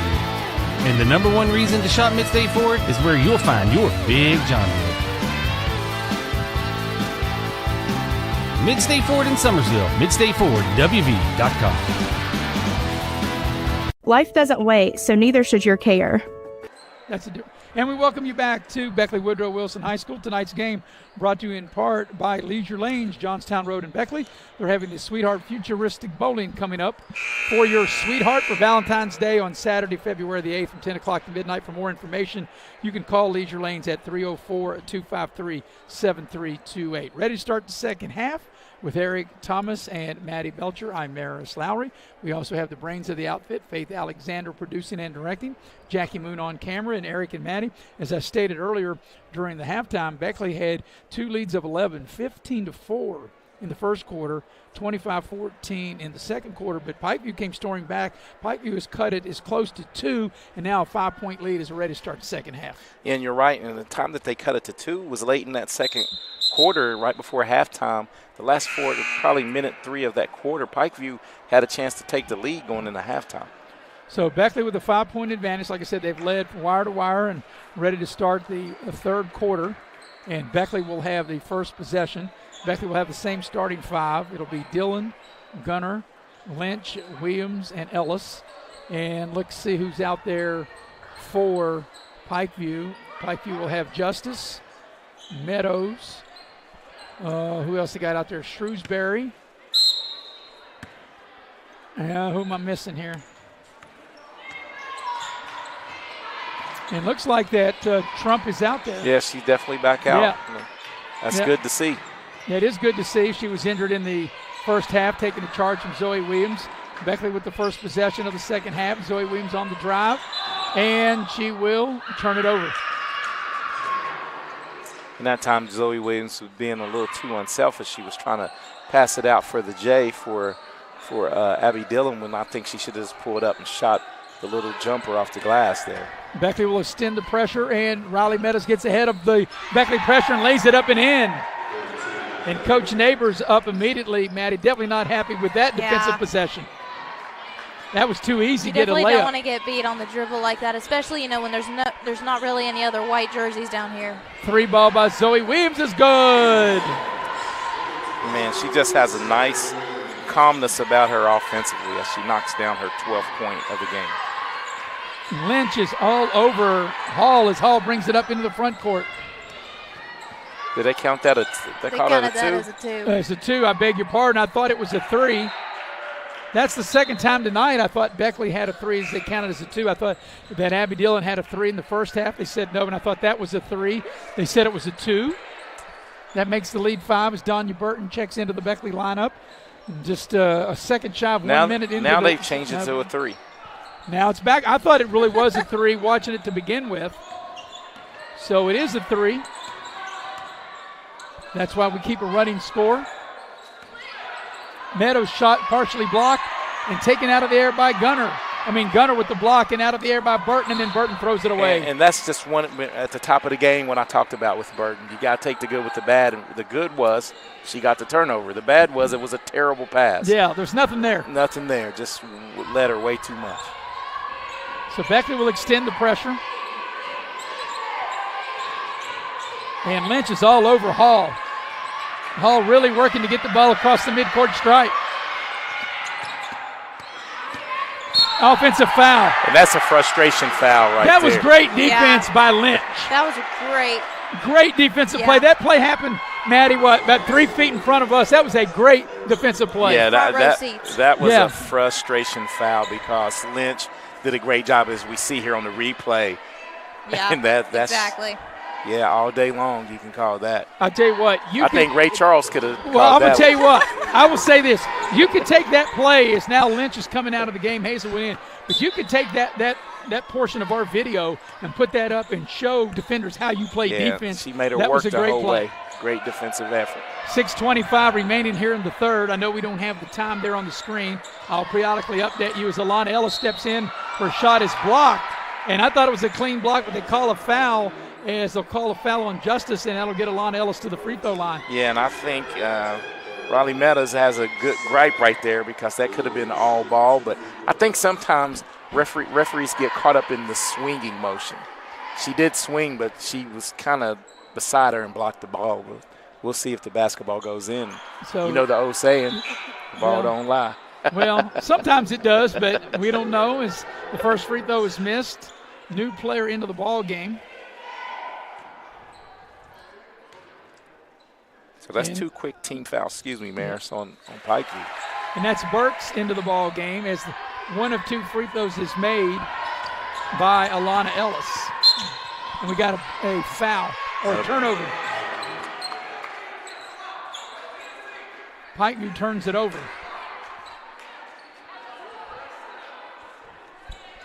So coming up on the 6-minute mark of the third quarter.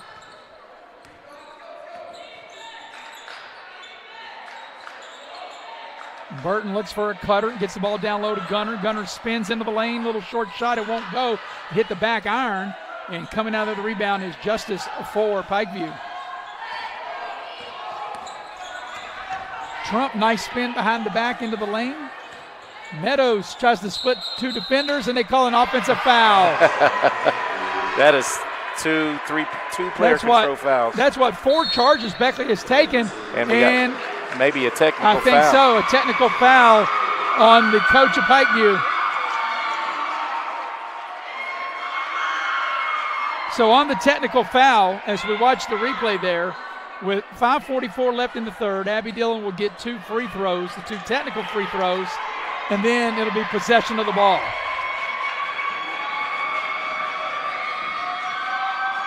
First free throw by Abby Dillon is no good. She's got another one coming. And that's 14 fouls. Second free throw is good. Abby Dillon makes 1 of 2. And you know, Eric, that's a big play because on that technical, that goes as a personal foul. As you stated, 14 fouls. So every foul from this point on, with 5:44 left in the third, will get Beckley to the free throw line. Yeah, and one of the things, you know, that I can agree with the Pikeview coach, it seems like they're coming in flurries, but I think all 3 charges were chargers. Here's Hazelwood with it. 5.5 remaining in the third.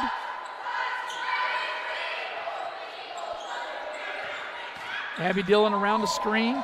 Gets in the lane, nice bounce pass down low, gets it back up, puts the shot up a little strong. The putback won't go. We got a whistle. What do we got? Jump ball and a Jump possession. ball Pikeview. over to Pikeview. But, you know, Pikeview is staying in shouting distance. They were down, like I said, a couple of times in that first half, Maddie, by 11. They've got as close as 2 and down 8 now. Beckley extends this pressure again. Here's Trump with it. Nice ball handling skills behind the back, between the legs. 15-footer, air ball. The putback is good and 1. Nice play by Burks for the offensive rebound in the stick back to get the hoop in the arm and trying to polish off a 3-point play will be Tyler Burks. And that's a big play right now if they're able to cash in to cut it to 5. Maya Wooten will check back into the Beckley lineup. Hazelwood will have a seat. Burks trying to polish off a 3-point play. Free throw on its way is no good. Alana Ellis able to get the rebound. Here's Burton with it. We've gone under 5 for the third. Shaking and baking, Abby Dillon. Gunner on the baseline.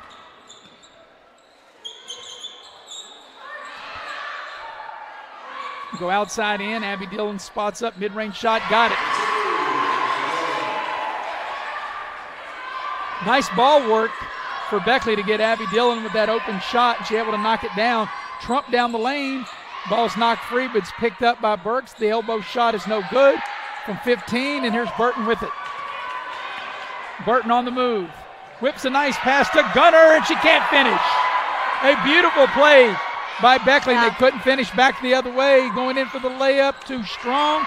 That layup was by Shrewsbury. Battle for the rebound. Shrewsbury gets it back. Shot is partially blocked, and it will stay with Pikeview. Yeah, that was great work and great hustle by Danya Burton.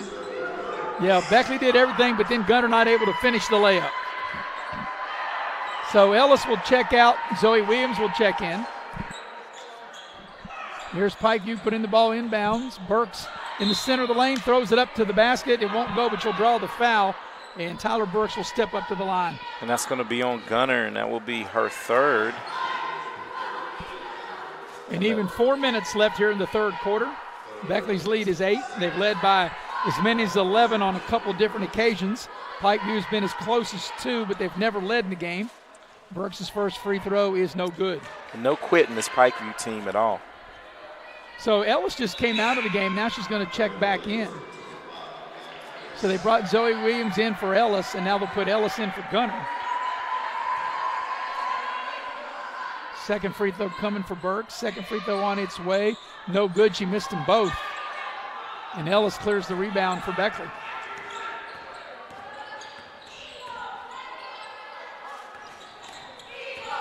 Here's Maya Wooten with it. Zoe Williams spots up, turnaround shot, it won't go. Battle for the rebound. Burton comes out of there. Shot's too strong.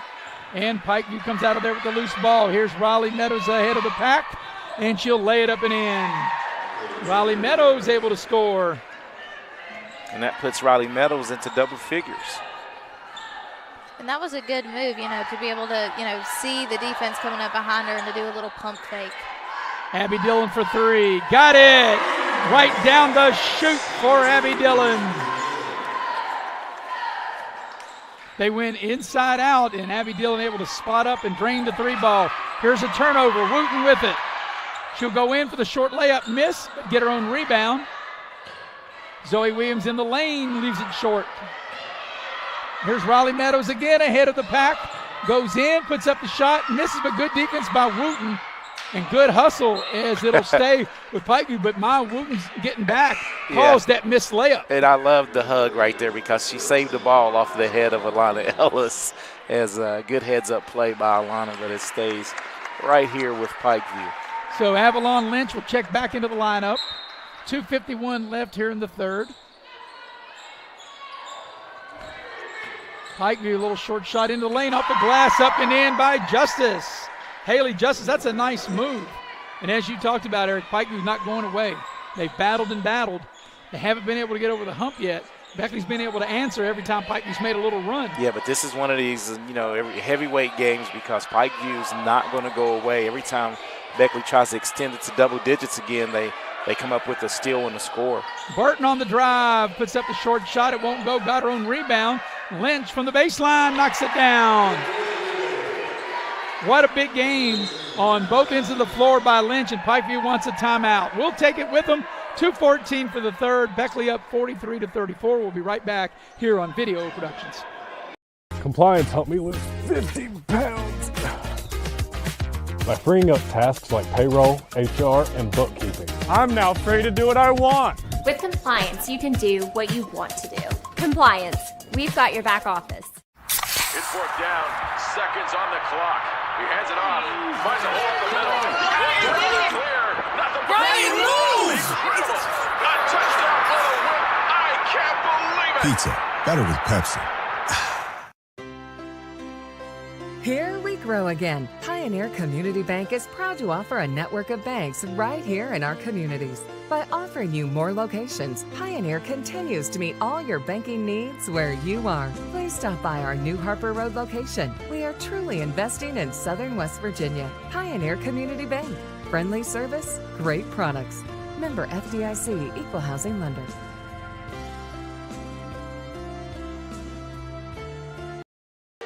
Tonight's game brought to you in part by Allstate Insurance. You're in good hands with Allstate, and you're in good hands with Lori Richmond as your agent on Market Road in Beckley. And also the game tonight brought to you in part by Cracker Barrel. Cracker Barrel, the Old Country Store, locations in Beckley and Princeton. That's where I had my pregame meal. Delicious mashed potatoes, green beans, meatloaf. I know I'm making Maddie hungry as I say that, right? Green beans sound great. Yes. I love me some green beans. Green beans, corn. I had corn with that as well. Yep. All right, out of the timeout, it'll be Pikeview's ball. Beckley will extend the pressure. 2:14 for the third. Beckley up 43-34. And I think this is a very important part of the game here, Eric and Maddie. Beckley's got a steal, and they do, by Burton. And great job of setting it up right there. Not. Burton's open for a three, a little maybe too deep. She was open. She might take this one. They're like begging her to take that three. They run a nice offense to Abby Dillon, cuts to the basket, gets the ball, and draws the foul. As good as Abby Dillon has shot the 3 ball tonight, as she's made 2 threes, she's only 3 of 6 from the charity stripe. And if you watch that, like I said, they were like begging Donya Burton to shoot that three. They were like backing off of her, like, please shoot the three. Well, they saw a few games here on Video Productions. Well, and they weren't able. We're not able to tempt Donya Burton into doing it. That shows the growth as a player. But I think I would have shot the second. What do you think about that, I probably would have too. So Abby Dillon's free throw gives Beckley a double-digit lead again. If she makes this will equal the largest lead of the game. Beckley's led by 11 2 other times, make it 3 times now. Their third lead of 11, and this equals the largest lead of the game. 17 points through 3 quarters right now for Abby Dillon. Abby Dillon came in averaging just a touch over 12. Here's a pass down low, little short shot, good. Pikeview did a good job breaking the pressure. Shrewsbury able to finish.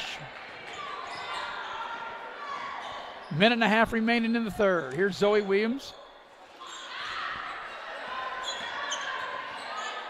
And there's the 3 ball, good by Donya Burton. Now I'm thinking she should have shot it last time. Biggest lead of the game right here at 12. Down the lane, and it's stolen by Burton. Burton back the other way, attacks the basket, and an offensive foul. And Eric, there's where you're talking about the good with the bad. Because maybe she could have pulled up with that. We'll see. Well, I would have hit the trail, but, yeah, ran over. Ran right over top of her. As we look at it right here. You know, Maddie, I think you agrees. You got to have maybe contained energy. Does that sound right? You got to be, because you don't want to take the way she plays, her style of play with the energy she brings, but sometimes you got to contain it. There's a three. It's good by Meadows. And like we said, you know that Pikeview's not going away. Final 50 seconds of the third quarter. Burton whips the pass to Lynch. She's had a big game. She put that shot up, had a good look, couldn't knock it down, and back the other way comes Shrewsbury with it. Down the lane. Ball's knocked free, and nope, it'll be out of bounds. And Pikeview said for sure they thought the ball was hit by Beckley. I think they'll overturn and I think it was. Yeah, they'll get together and see. Yeah, but now they do change the call, which is the right call. But you know what? I like how they got together right there. Got it right. So 34 seconds left in the third. Pikeview has the ball into their own basket. Meadows has had a big third quarter. She lost control of the ball, gets it back. On a drive, takes it right to the basket, lays it up and in. Nice dribble drive penetration and a nice finish by Riley Meadows. 5 straight points for Meadows. Back the other way, Zoe Williams. She can't hit the three. And Burton comes out of there with an offensive rebound. Final 14 seconds of the third. And it's Burton. I saw her check the clock that time. Yep. That was good. And they should go engage offense right now. Abby Dillon off the screen, tacks the basket, puts a short shot up. It's blocked right into the hands of Alana Ellis and finishes right ahead of the buzzer. Alana Ellis able to score. And at the end of three, it's Beckley 50, Pikeview 41. Back for an exciting fourth quarter after this on Video Productions. Compliance helped me lose 50 pounds by freeing up tasks like payroll, HR, and bookkeeping. I'm now free to do what I want. With Compliance, you can do what you want to do. Compliance, we've got your back office. It's fourth down, seconds on the clock. He hands it off, finds a hole in the middle. Clear, nothing but incredible. A touchdown for the win. I can't believe it. Pizza, better with Pepsi. Here we grow again. Pioneer Community Bank is proud to offer a network of banks right here in our communities. By offering you more locations, Pioneer continues to meet all your banking needs where you are. Please stop by our New Harper Road location. We are truly investing in Southern West Virginia. Pioneer Community Bank. Friendly service, great products. Member FDIC, Equal Housing Lender.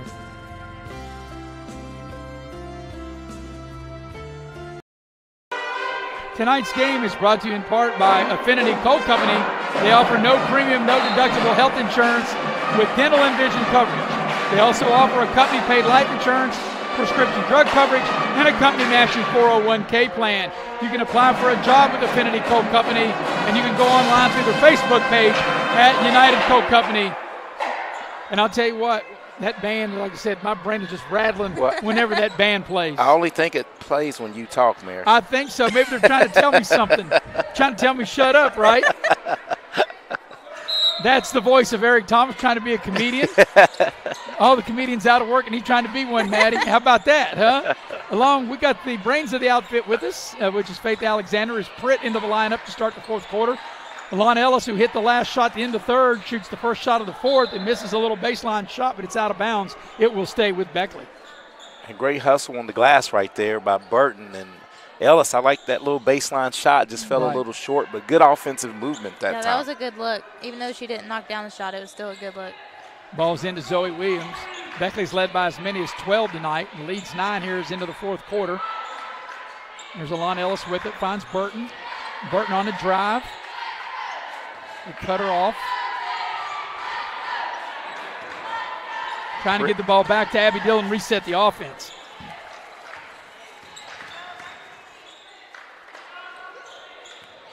Nice cut to the basket, and the ball was right there, and Zoe Williams couldn't handle it. Beckley turns it over. They had the right idea that time, Eric and Maddie.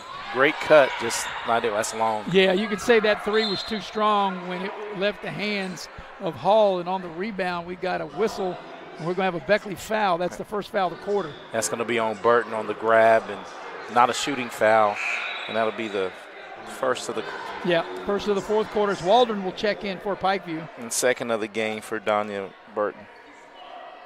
So 7-11 remaining fourth quarter, 9-point advantage. Beckley's led by as many as 12. Pikeview's been as close as 2, and that's not been able to lead at all in the game. Here into the lane, little short shot doesn't go, but there's a foul. That's a good move by Justice. Yeah, and Justice had a easy bucket in the the third quarter, and they never really went back to her, and she's has a decided height advantage down low. Yeah, as I look out there, she's as big as player as anybody out there. She'll shoot 2. First free throw is good. Pikeview's been hanging around. Haley Justice came in averaging 13 a game, the team's leading scorer. Second free throw is good. And you're right, Eric. To be the team's leading scorer, they've kind of went away from her. She's able to get 2 free throws there. So Beckley, a minute into the fourth quarter. Nice take to the basket by Zoe Williams. Off the glass, it won't go. Battle for the rebound. Right to Burton. The putback won't go. A little strong. Got her own rebound. A wild-looking shot. And Beckley doing work on the glass as Alana Ellis able to finish. And Beckley that time, Eric, just outworking Pikeview and able to shoot until they made it. And that's 7 points on the evening for Alana Ellis. And, you said it right. They just battled on the glass that time. Nice drive and a nice finish that time by Shrewsbury.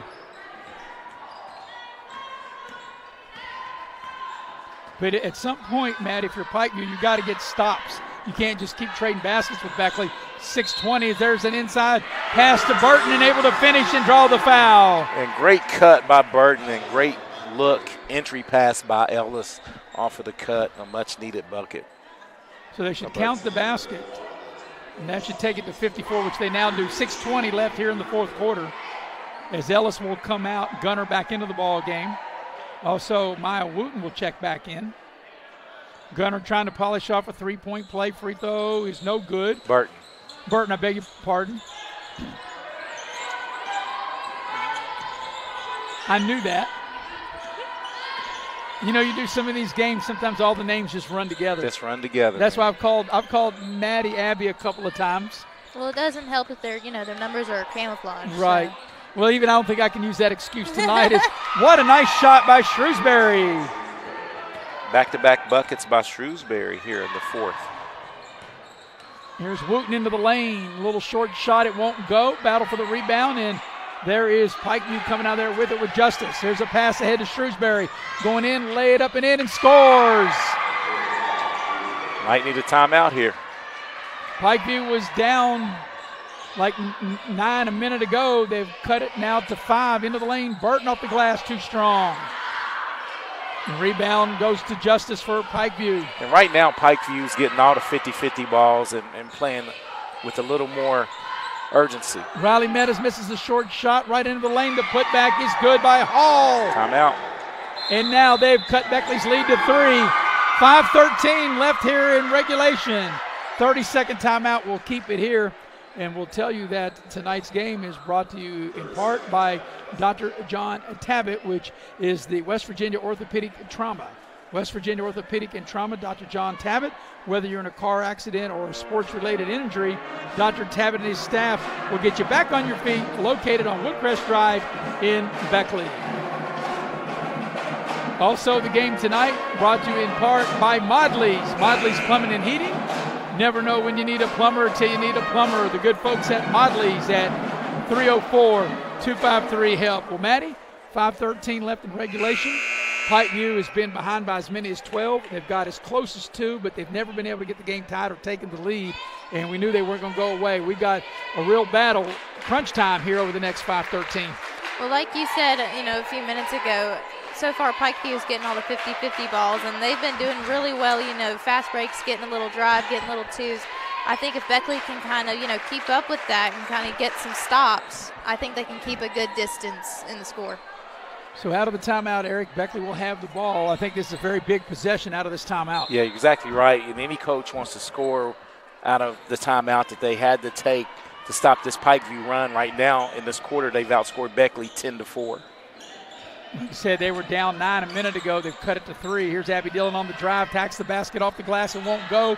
The rebound comes to Alana Ellis, and we got a Pikeview foul. And that's just one of those that would drive the coach from Pikeview crazy.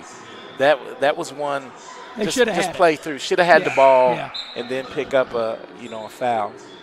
So Lynch will check in for Wooten. That'll be the second team foul on Pikeview as Abby Dillon will put the ball in play. We're under 5 minutes, 4:57 to be exact left here in regulation. Beckley's led the entire time. The lead's 3. Gunner into the lane. Little short shot up and in. Nice play by Gunner. Nice soft touch back the other way. Shrewsbury a little pull up, in and out, no good. Offensive rebound off the glass, up and in by Justice. Beautiful offensive rebound by Haley Justice. 4.5 to go. Into the lane. Through the contact. Good no call. I think it was a good no call. Good no call. Zoe Williams misses the shot. Here's a chance for Pikeview to get within 1 or perhaps tie the game with the 3 ball. There's a foul on Zoe Williams. That'll be the third team foul. It'll be a common foul. Pikeview will have to inbound. And that'll be Zoe Williams' third. So Donya Burton will check back into the lineup, and let's see if they will take Zoe Williams out, and they will, as you mentioned, Eric, with 3 fouls. Also, Burks will check back into the lineup for Pikeview.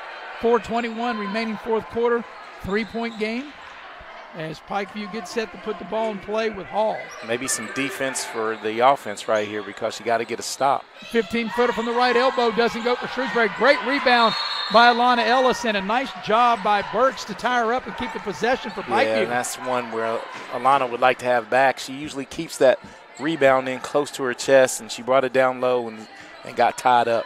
So here's Hall to put it back in play for Pikeview. Looking for a cutter. Found Burks. Lynch all over her. Good job by Lynch. And what we got a held ball and, wow. and nice defensive play. That time Avalon Lynch has played great. I was going to say you just took the words right out of my mouth again because Avalon Lynch, quality minutes. You know, she scored the first 2 buckets of the game, got 2 player control fouls called on Pikeview, and no bigger turnover in this game at the 4-minute mark than that. Yeah, her defense has been good. And like I said, she's knocked down. She scored the first points of the game, hit a little baseline shot as well. She has it now. Can't you just see her confidence growing, though, at every minute that she plays? Lon Ellis will draw the foul. Great cut. We're under 4 minutes for the game.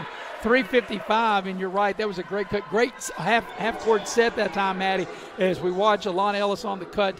Got the ball and draws the foul. Will step up to the line to shoot a pair. So Alana Ellis ready. Has 2. First free throw on its way is good. You know, down to crunch time, all the free throws are big, but they're really big now, especially in time, trying to protect the lead. Exactly. Alana Ellis, second free throw on its way, and she left that short.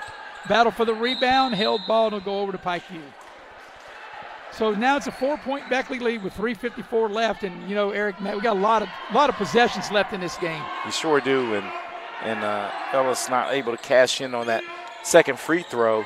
As you see Lynch once again just all over defensively, but now Pikeview has numbers. They do have numbers. Here is a short shot by Shrewsbury is good. Back within 2. This is the first time they've been within 2 since way back, going back into the first quarter. And Shrewsbury for Pikeview has a hot hand in the second half as she has 16 points, 10 of them in the second half. Beckley is led by as many as 12. Pikeview's never led. Abby Dillon on the drive, puts the short shot, got it, and she's fouled. A beautiful play by Abby Dillon. That is sensational. She able to get the shot through the contact, off the glass, and trying to polish off a 3-point play.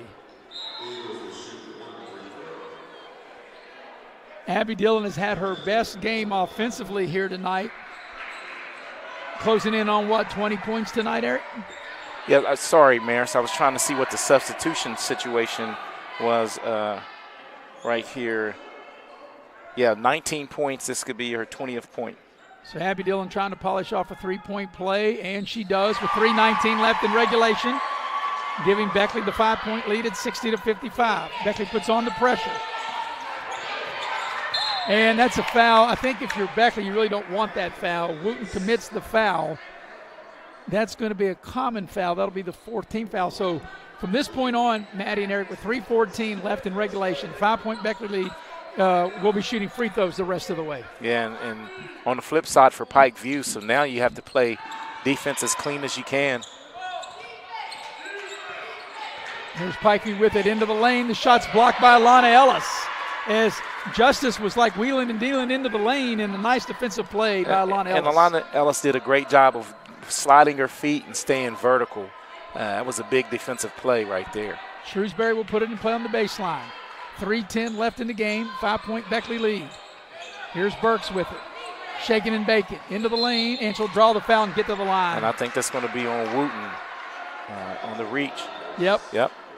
And it didn't matter whether she's an active shooter or not because Beckley's over the limit. Correct. So it's free throw time. Yeah, and here with the clock stopped, this is big for Pikeview to try to cut into this lead and maybe put some pressure on their own. You're right. They missed the first free throw by Burks. You're right. They could cut it to one possession. 3:07 left. Wow. And Burks right now is 0 for 4, all in the second half. Four free throws. Burks averaging 6 points a game. Second free throw on its way. She missed that one as well. Alana Ellis with the rebound. With the ball, Eric, up 5, 3-minute mark. I think if you're Beckley, you can run a little clock here and slow things down. Yeah, and why you want to run clock and just run your offense, because you get to the free throw line, any foul from here on out. So play like you have the lead. Nice ball movement. Maddie, here's Lynch trying to hit Maddie. Dillon on a backdoor play, and they throw it away. If you're Beckley, you don't want to foul, especially here. If you're going to foul, you got to foul them when they're driving to the basket. Oh, good switch. Great switch. Shrewsbury with it now on the drive. It was hard to the basket. Little fall away. Good defense by Beckley. The putback is too strong. Maya Wooten has it, and what do we got? We got a foul, and that'll be free throw time for Maya Wooten and Beckley. And great hustle by the Tasmanian Devil, Maya Wooten, as she was able to get her hand up on the shot on the baseline and come up with the ball and get to the free throw line and maybe extend this lead. So, Maddie, I got to ask you a question. I know at one point you were in school with Maya Wooten, correct? You're like 2 years older than her. All right. So how did she get the name Tasmanian Devil? Is that something you can share here on the air? I mean, honestly, you can see in this game why she got the name Tasmanian Devil. She is just she's so energetic, and I mean, she can get from one end of the court to the other in a split second. And, especially she's got that brace on. It's the first free throw's no good. She had a torn ACL. And, she's quite a soccer player as well, as Zoe Williams checks back into the Beckley lineup. First free throw by Maya Wooten is no good, as Waldron also checks into the Pikeview lineup. 2:22 remaining here in the fourth quarter. And here's the back end of the two-shot opportunity for Maya Wooten. Second free throw is in and out and back in again. So a 2 full possession lead for Beckley. Here's Riley Meadows with it. Tacks the basket. Good smart play, but you hit up under the basket. And Burton, the smart play here, Eric, by slowing it down. And she'll draw the foul. Yeah, and that's a growth as a player for Burton, because it looked like she was going to take off with it, and just knowing the game, having a cerebral basketball moment right there. And, I love Burton's game, and she's really starting to grow as a player. So Burton will be at the line, shoot a pair. First free throw is good. And that's one thing, Eric, and I don't have that in front of me. You do. Beckley, it seemed like they've shot better from the foul line tonight than in recent games. Yeah, they've knocked down a few. Second free throw by Burton is good. Got them both. And we got a timeout. Timeout on the floor. 2:08 left here in regulation. Beckley now has taken the lead back to 8, 63-55. Full timeout. We'll take it with them. Be right back here on Video Productions. Compliance helped me lose 50 pounds by freeing up tasks like payroll, HR, and bookkeeping. I'm now free to do what I want. With compliance, you can do what you want to do. Compliance, we've got your back office. In fourth down, seconds on the clock. He hands it off, finds a hole in the middle. Clear, nothing but Brian moves! Incredible! A touchdown for the win. I can't believe it. Pizza, better with Pepsi. Here we grow again. Pioneer Community Bank is proud to offer a network of banks right here in our communities. By offering you more locations, Pioneer continues to meet all your banking needs where you are. Please stop by our New Harper Road location. We are truly investing in Southern West Virginia. Pioneer Community Bank. Friendly service, great products. Member FDIC, Equal Housing Lender.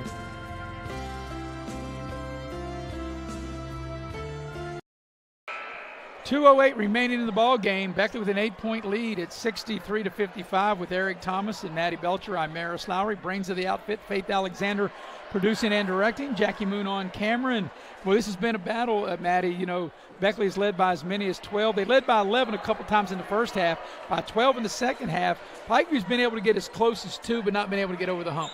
Yeah, I mean, I think both teams have played rather well. They've played really well. I think, you know, in this last quarter, from what we've seen so far, Pikeview is really, you know, up their game, you know, getting more fast breaks, hitting more, you know, second chances on their shots. And I think if, you know, Beckley can kind of put a stop to that, I mean, they can keep, you know, a lead in this game. And, you know, Eric, if Beckley can hang on here in the last 2 minutes and win this game without their leading scorer, Josie Cross, and a nice comeback win after losing to Wayne, that would be a real feather in her cap as Meadows goes hard to the basket and lays it up and in.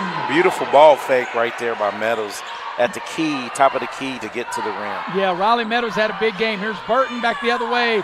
Puts it up and in off the glass. Tanya Burton able to score. So if you're Pikeview, you can't trade basket for basket. Justice with the finish and one. If you're Beckley, you definitely didn't want to do that. You know, once they go in for the layup like that, they've done beat you up the floor, Matt, in there. You got to let them go. So Justice with an opportunity to cut the lead to 5 with 1:34 left here in regulation. And this is where the difference in the ball game boils down to. Beckley is 14 of 19 from free throw line, and in the second half, Pikeview is just 3 of 8. So right here, they might want to think about fouling, and if you're Pikeview, you would probably want to foul Maya Wooten. With all the people on the floor, she's probably the one you want to foul. 1:22 left. 5-point Beckley lead. And Abby Dillon's doing the right thing, just hanging on to the ball until they foul her or try for the double team, and there's the foul. Yeah, definitely wouldn't have gave it up just like she did. I would have kept, reset, and go to the free throw line and ice the game. Yeah, you know, like I said, when Maya Wooten had the ball, Pikeview had a chance to foul her, and they didn't. And now they get Abby Dillon, who scored 20 points tonight, will step up to the line and shoot 2. Yeah, she's only 4 of 7, though, in the evening. And she missed that one. And normally a way better free throw shooter than what we've seen here tonight. 4 of 8, as you mentioned, Eric, with that miss. 1:10 remaining. Second free throw is no good. She missed them both. And if you're Beckley, you don't want to foul. Here's Meadows, attacks the basket, puts the shot up, and there's the foul, and getting to the line will be Riley Meadows. And here's the chance, Maddie and Eric, down 5, a chance to cut it to 3 with the clock stopped with 1:05 left here in regulation. And that's one thing that Zoe Williams had to do right there. You had to make her earn it at the free throw line, but she picks up her 4th foul, and Riley Meadows will step to the line where she's a perfect 2 of 2 on the evening. And she's had a big game here tonight. 17 points in the game. Yep, she came in averaging 12. She'll have 2 free throws. First one on its way. Looks good and is. Has a chance to cut it to a 1-possession game and cut it to 3. Well, it's all about getting the ball in if you're Beckley here and making free throws. 1:05 left. Here's a steal by Riley Meadows. A 3-ball will tie it, and Pikeview calls a timeout. That's a nice play by Pikeview with 1:02 left. Beckley was hollering for a travel. They won't get it. We'll keep it here as Lynch will check back in. So we'll break down the strategy. And, Maddie, first of all, if you're Pikeview, you don't need a 3. You can play the foul game.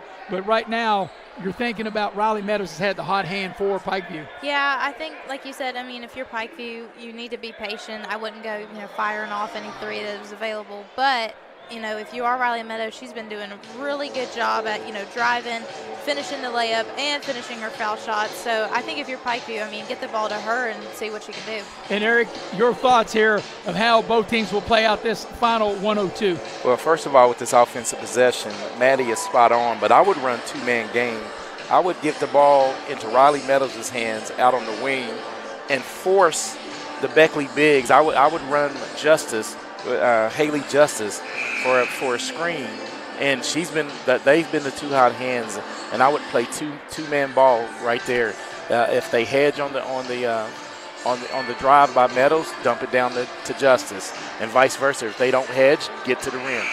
Yeah, because I think if you're Pikeview, you can get a three the old-fashioned way. Now, if Beckley collapses into post and you have an open three, I wouldn't mind taking it if I was Pikeview if you have an open look. But I think you're thinking two-point basket first unless they give you a wide-open three. Well, the stat of the game is that Pikeview's only made 1 3 this whole contest. So I'm looking for the quick point and the and one. I'm going with my size. I'm going down low. And want to extend the game by exactly fouling. Right. So it'll be Burks to put it in play. 1:02 remaining here in regulation. Beckley up 3. Burks looks. They run a screen. They get the ball to Riley Meadows. We're under a minute for the game. Meadows turns the corner, gets to the rim, puts it up and in. Pikeview's within 1. Here's Burton with it. You want a foul if you're Pikeview. And it's an offensive foul. And Pikeview, with 45 seconds left, has a chance to get their first lead of the game. And we said it all game long that this Pikeview team, is resilient, did not give up, and they're right.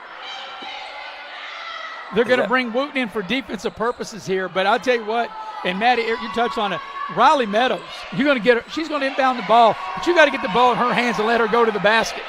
Well, they need to recognize Beckley that there's someone wide open in the corner as they recognize it here. Just got to play straight-up defense here.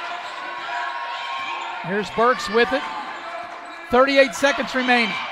1-point lead. Pikeview is not led. Here's an open look for 3. It's good. It's a 2-ball. It's a 2-ball, but Pikeview has their first lead by 1. Final 27 seconds of regulation. And we got a timeout by Beckley as Pikeview has come all the way back. They get their first lead. 24 seconds left here in regulation, and we'll keep it right here. 66-65. Wow, what a game. What an exciting game. And I would have paid to watch this game, but with 24 seconds left here, if you're Beckley, you have the offensive tools to get you a quality shot here. But I don't know if you go quick. I don't know what Coach Neighbors would do here.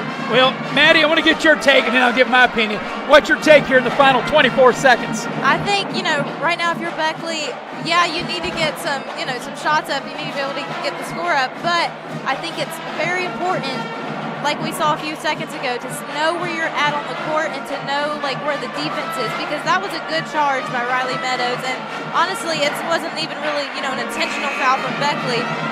It was just, really good basketball IQ on her part to be able to identify that and be able to get a foul from it. And, Eric, I think if you're Beckley, you get a shot up within 14 seconds before you get to 10. In case you miss it, you can foul.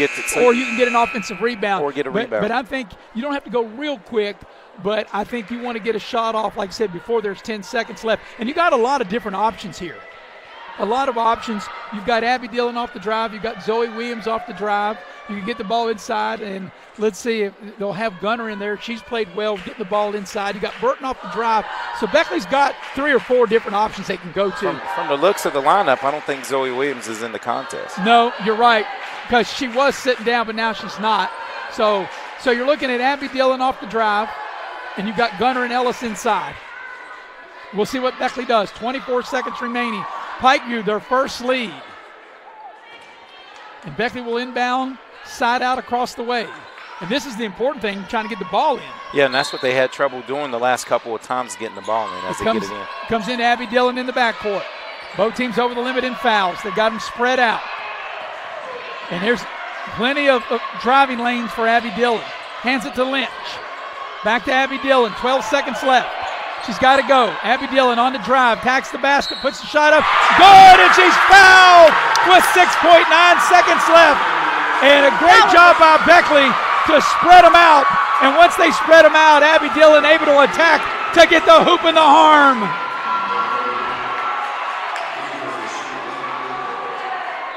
Still plenty of time left, though, as they'll bring Wooten back in for defensive purposes. But Beckley did a great job. They spread Pikeview out, and Abby Dillon able to take advantage of that and go all the way to the basket for the hoop and the harm. And what a gutsy drive, too, because she was able to finish through contact, Maddie.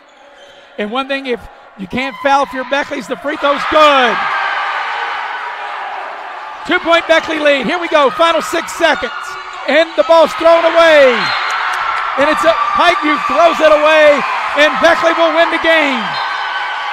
The game will be over because even if Beckley gets shots, I think there won't be a full second on the clock. There was a foul. They're going to put up to 2 seconds. They're putting 2 seconds, and Lynch will be at the free throw line. And Lynch could end it. Well, if there's 2 seconds, if you'd want people up on the line if you're Pikeview. Well, you got to get on the line because she can miss it and catch it and score. Yeah. It's 2 shots, so. But Pikeview did not handle that last possession. As Waldron looked like she just didn't really know. Yeah, when she fumbled it right there, the defense was able to react. Like what to do with the ball. Lynch can seal the deal. This will be a hard-fought Beckley victory if they hang on and get it, as Lynch's free throws doesn't go. Well, you definitely need to make this one. Yes. Because you don't want to lose by a 3/4 court shot. And that's why they're calling timeout. And if she misses this one, if you're Beckley, you don't want to foul. Yeah, you say don't foul, but guess what? Put pressure. At least make them run up the court, or you have to put pressure on the ball without what I'm fouling. saying, if she misses the free throw, they're going to have to launch it. Yes. From almost the length of the floor. But what a crazy game. Like I said, Beckley has led most of this game. They led by as many as 12. Pikeview kept coming back. Pikeview took their first lead there at 27 seconds left in the game. And now a beautiful, sensational drive by Abby Dillon to get the hoop and the harm to give Beckley a 2-point lead. Out of the timeout, Lynch will be at the line to shoot 1. And that was just great hustle by Lynch because, they easily could have just said, second left in the game, walk off. But she hustled for the ball and ended up getting a foul out of it. And you're right. That was a 50-50 ball, and you have to go for that because Pikeview could have got it and just slung the ball up, maybe won the game. Well, I'll say this. There's a lot of things that Avalon Lynch has done tonight that doesn't show up on the stat sheet. Right. But she has been tremendous here tonight. Hey, on-ball defense has been great. Savvy. Hey, she has a basketball IQ. Yes. And it continues to grow. Future's bright. So Lynch will step to the line out of the timeout. 2 seconds left in the game. Beckley up 2. She's got 1 free throw. She missed the front end. Lynch is ready. The whole gym gets quiet. Free throw on its way is no good. Burton gets the rebound, and that'll do it. Beckley will win the game. A hard-fought victory as Beckley will escape a 2-point win, 68-66. Beckley is now 7-3, and Pikeview will fall to 6-6. All right, we'll take a break, come back and get you to the Pioneer Community Bank postgame show coming up next on Video Productions.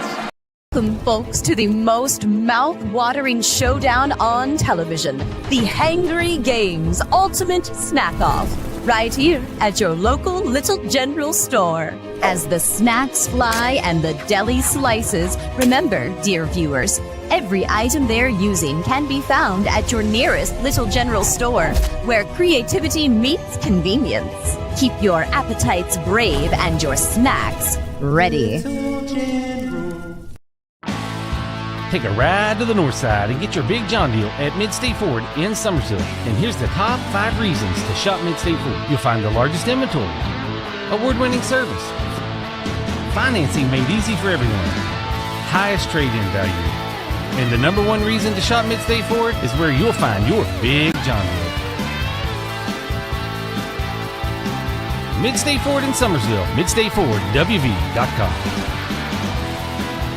Massey Power Sports is your one-stop off-road and tractor destination. We have an awesome selection of side-by-sides, ATVs, dirt bikes, tractors, and kid machines. Our machines come loaded with features the other brands don't have and will save you thousands of dollars versus the competition. Massey Power Sports offers the best prices, the best service, and the best warranties. Our locations in Beckley and Cross Lanes are here to serve you. Online at MasseyPowersports.com. Massey Power Sports. We power your work and your adventure.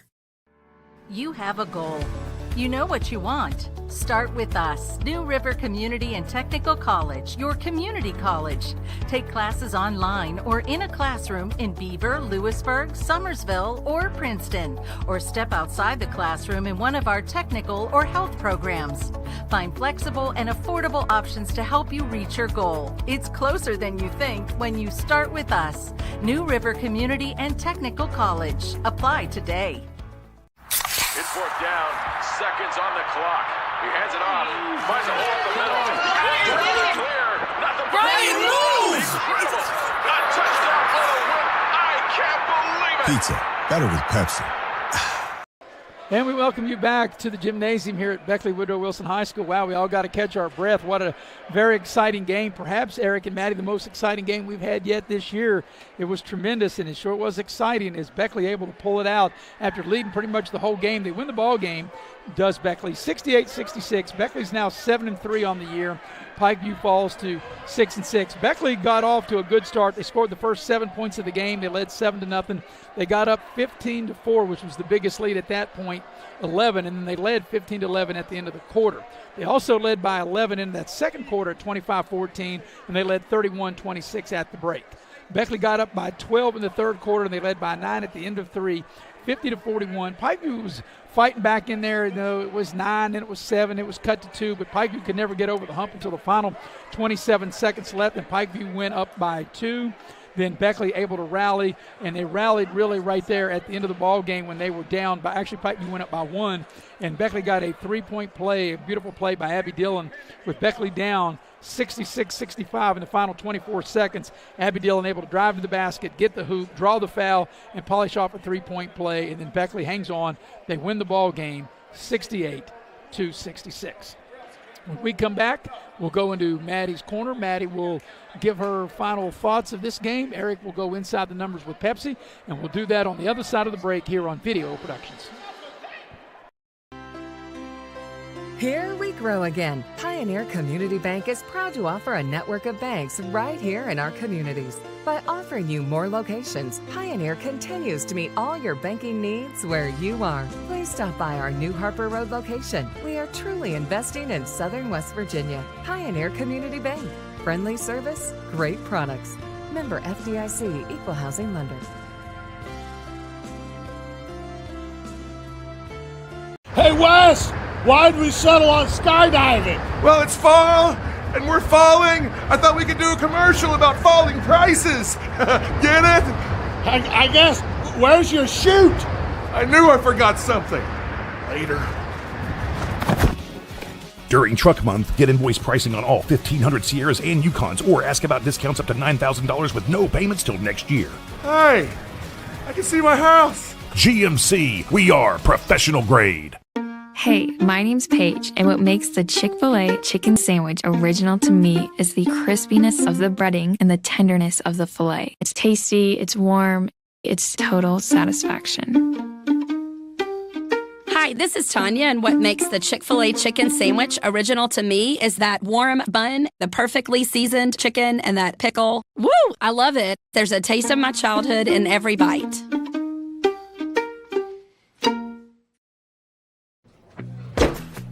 Take care of this by the end of the day. Sure, I'll take care of that.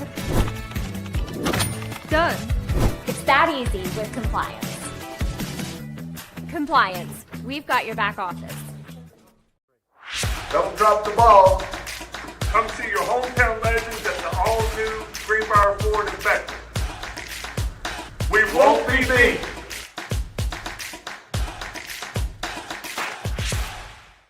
Hi, I'm Leanna Burnett with Window Rota Beckley. Are you dealing with those cold winter drafts through your windows? Is it causing your energy bills to rise? If you answered yes, Window World can help. Instead of dealing with those old drafty windows another year, call Window World of Beckley today. Yes, we work all year. Our windows are Energy Star efficient and designed to resist extreme weather. Make the smart investment with our no interest for 15 months. Call Window World of Beckley today. And we welcome you back to Beckley Woodrow Wilson High School as the Lady Flying Eagles get a big 2-point victory over Pikeview, 68-66. Beckley's now 7-3 on the season. Pikeview will fall to 500 at 6-6. We're going to go to Maddie's corner before we get into the numbers. And Maddie, your take of this thrilling Beckley victory. Beckley got off to a good start, had a big lead, gave up the lead late, and then able to pull it out late. Yeah, like you said, they got ahead in the beginning, and I think both teams did great during this game. They both played hard. They both had great hustle. I think just towards kind of in the middle, I think Beckley kind of got, I don't want to say comfortable, but I think they kind of lost their focus for a little bit, but they got it back, and with key possessions like that. One with Abby Dillon, she got the last shot off. Being able to win the game, that was like Eric said, that was a really gutsy play. And I mean, just on the other end from Pikeview, Riley Meadows, she had a lot of key possessions, a lot of key plays. I think both teams, left it all out there. I think both have room to improve, and I hope that they'll take that into their next game. Also, I would think, Beckley, after losing the way they did to Wayne, and to rebound with that victory, and also able to pull this out with their leading scorer and their leader, Josie Cross. They're, missing Josie Cross now for the last 4 games due to injury, and hopefully Josie Cross will be back soon. But that was a gutty win here at home to be able to pull that out. Yeah, they definitely miss Josie Cross, and I agree with you. I really hope she's back soon. But I was really glad to see Danya and Maya Wooten back on the floor, and I think they just gave the team, that extra energy that they really needed to pull this win off tonight. All right, we're going to go inside the numbers of this thrilling Beckley victory, and inside the numbers brought to you by Pepsi of Southern West Virginia. And, man, I could use a blue can right about now. I'm sure you could too, Eric, as you've been over there ciphering, and you've been taking your shoes off and adding with your toes and everything. So this is some high mathematics right here, Maddie. Yeah. And, Eric, you've got all the numbers. And once a great job from Maddie's corner right there, because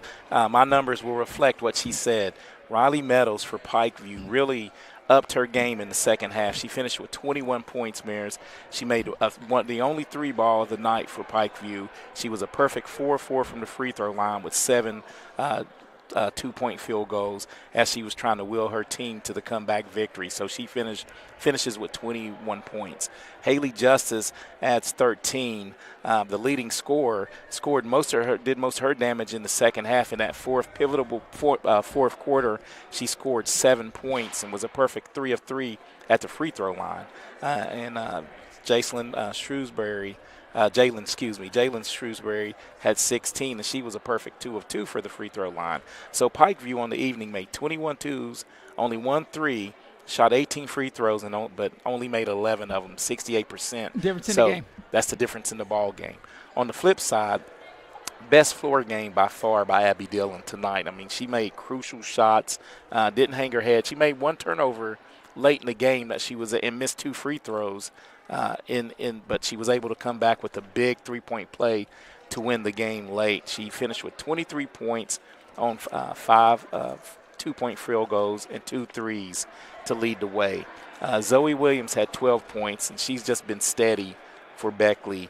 And knocking on double figures door for Beckley was Danya Burton with 9, all coming in the second half, and Alana Ellis with 8 points, and 6 of those coming in the second half to turn back the Pikeview Panthers. Well, it was a great game. We appreciate everybody watching this tonight here on Video Productions. Tomorrow night, Eric, you and I will be at Coal City.